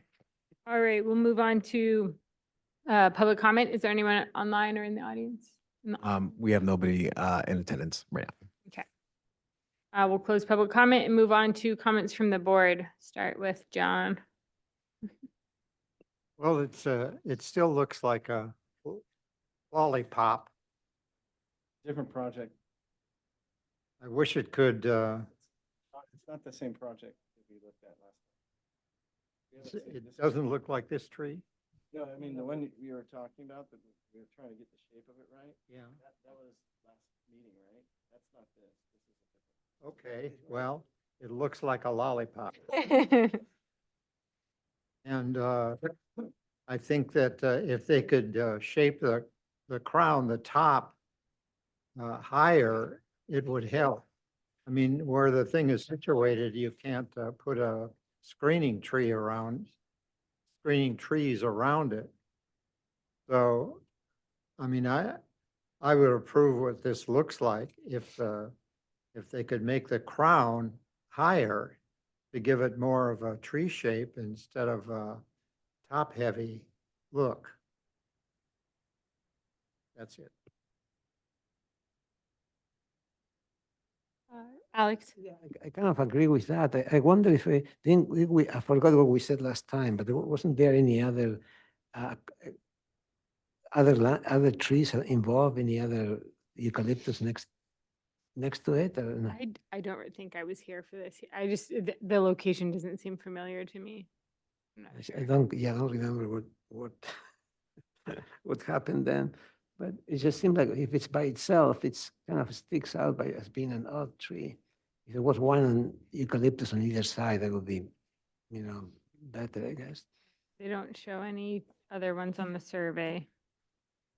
Well, they do show. I don't think there are. I don't think there's adjacent skyline trees. Okay, Josh. Well, if it did look like a lollipop, I would call it public art and I would approve it unanimously, but it's not. And it's it's an abomination of a tree. So I, in being consistent, I think I'd be in preference to just use the equipment and paint it gray and eliminate this enormous plastic monstrosity and just leave it alone. It's too far back. It's just a bunch of metal up in the air that I don't think draws too much attention to itself. And I think the tree is just ugly as hell. I can't get behind that. So just my comment is get rid of the tree and paint it gray. Okay. This. Maybe put some landscape around the ground plane, but you can't plant trees around this. There will be of any competition with this pole for decades. So and they would have to be eucalyptus, which is an invasive species. And I don't know. I don't even want to get into that. So. Yeah, I'll conclude. So it's here for prelim final. I don't think it's ready for final, and we probably need to hear from the applicant first anyways. But I am in the same line of thinking with most of these that I think they should not be shrouded in plastic and that they should just be their authentic equipment painted the right color. I don't Madam disagree. Chair, I was but, hoping to yeah. jump in here What was that? if I could. Yeah, Yeah, go Madam ahead. Chair, I wanted to just jump in here real quick, just to kind of give some context for where this project is. Okay. So the board previously reviewed this conceptually and then provided the comments that were previously raised and then sent it to the Planning Commission for review and approval, which the Planning Commission then did approve the conditional use permit with the design as proposed. So if there are comments regarding the design of the tree where you want to maybe increase the height, that would have implications on the conditional use permit approval, where the applicant would then have to go back to the Planning Commission to potentially revise the height. So I think we might want to kind of direct your comments with that in mind. Okay. And then the other thing that I wanted to mention, and it would probably help having the applicant team here before, but I recall from when the last time it was reviewed, there were some visual simulations that were presented that showed the public viewing of this proposed site from the street, and it was quite a ways away. And so that was, I think, part of the reason why the board originally let this one, allowed it to be designed as proposed. Okay. So is that normal practice that our conceptual level comments are taken to planning commission without coming back for motion? Yes, for all discretionary level applications, with the exception of modifications, the process is to obtain positive conceptual review, and the board allows the project to return for preliminary. Once it reaches that point, it would then go to the decision-making body for the land use entitlement, and then return to your board for preliminary and final approval. Seems weird. It seems like we're giving project approval, like very clear direction, or like we're taking action at concept level with that process. Well, I think we need, I'm sorry, I think we need to move this forward. The time to make the comment was a year and 6 months ago. We gave this direction, we need to live with this. Well, I'd make a motion to approve this as proposed. We cannot raise the height, because raise the height is approved at a certain height by the planning commission, right? I will second that motion. Is it for prelim and final? All right, all those in favor?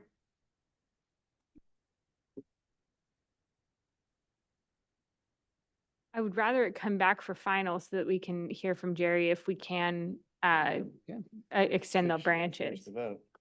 So, no, both of us do. I did. Okay, all those opposed? Nay. Nay.